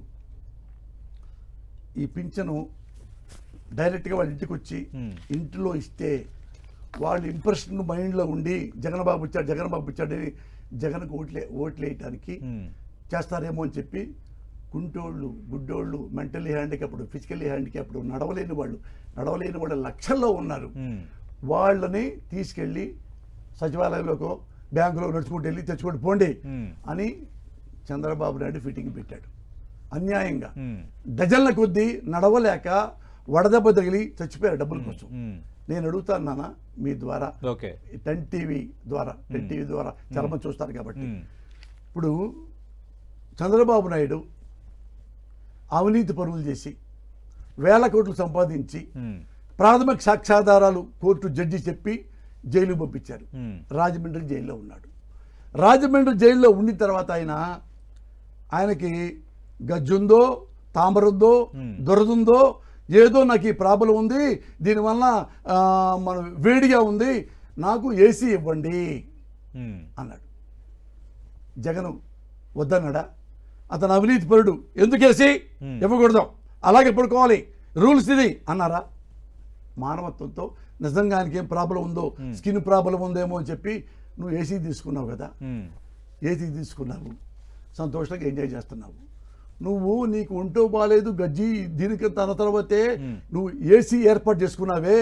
నువ్వు ఇంతమంది పేదవాళ్ళు, ఇంతమంది కుంటోళ్ళు, గుడ్డోళ్ళు, వాళ్ళు బతినాడు ఏమక్కర్లా, ఏసీ కూడా వద్దు, మా ఇంటికి వచ్చి ఇవ్వండి అంటే ఇంత దుర్మార్గంగా ప్రవర్తించిన వాడు ఈ చంద్రబాబు నాయుడు. ఈ ఇందులో ఎంతమంది చచ్చిపోయారో అంతమంది మనోడే కారకుడు చంద్రబాబు నాయుడు. ఇతను ఉన్నాడు కదా ఇంకోటి, ఎవరు మన నిమ్మగడ్డ, ఇప్పుడు అతను ఏమండి నిమ్మగడ్డ ప్రసాద్ రమేష్ ప్రజాస్వామ్య పరిరక్షణ వేదిక ఆయన పెట్టింది దుర్మార్గంగా. నేను అంటాను నువ్వు ప్రజాస్వామ్య పరిరక్షణ కదా, దానికే కదా 2014లో 600 హామీలు ఇచ్చాడు, ఒక్క హామీ నెరవేర్చలా, మళ్ళా కొత్తగా హామీలు ఇస్తున్నాడు. నువ్వు మన నిమ్మగూడ రమేష్ కుమార్ అనేవాడు నిజాయితీ పరుడైతే, నిజంగా ప్రజాస్వామ్య పరిరక్షణ వేదిక అయితే నువ్వు ఎవరి మీద కేసు పెట్టాలి? చంద్రబాబు నాయుడు మీద. నువ్వు రాస్కెల్ 600 హామీలు ఒక్కడు కూడా ఇవ్వకుండా మళ్ళీ నువ్వు కొత్త హామీలు పెడతావా అని ఆయన మీదగా కేసు పెట్టాలి. పెట్టడం జగన్ మీదనే పెడతాడు. ఎందుకు పెట్టాడు సంస్థ? జగన్ కోసమే, జగన్ జీవితం నాశనం చేయడానికి, రాజకీయ జీవితం నాశనం చేయడానికి. ఇలాంటి ఆషాఢ బూతులు రాజకీయాల్లోకి వచ్చారు. మనం ఏం చేయగలం? God only save. Right, thank you Posani Krishna Murali గారు. మనం చూస్తున్నాం నిజంగా ఫైర్ బ్రాండ్ అన్నట్టుగానే మొత్తం ఫైర్ బ్రాండ్ ఇంటర్వ్యూ జరిగింది పోసాని కృష్ణమురళి గారితో. ఖచ్చితంగా ఈసారి ఆంధ్రప్రదేశ్ ప్రజలు ఆలోచన చేస్తున్నారు, ఎవరు కుట్రలు చేస్తున్నారు, ఎవరు సంక్షేమం చేస్తున్నారు, ఎవరు ఫలాలు అందిస్తున్నారు అంటున్నారు. అలాగే 38 ఏళ్ల తన కెరీర్లో తనకు అవకాశాలు అడిగితే రాలేదు. ఒక రచయితగా, ఒక నటుడిగా, ఒక దర్శకుడిగా నా అవకాశాలను నేనే సంపాదించుకున్నాను, నేను ఉన్నది ఉన్నట్టే చెప్తాను, అందుకే కొందరికి నేను శత్రువుని, మరికొందరికి మిత్రుడిని అంటున్నారు. ఇది పోసాని కృష్ణమురళి గారితో 10 టీవీ స్పెషల్ ఇంటర్వ్యూ.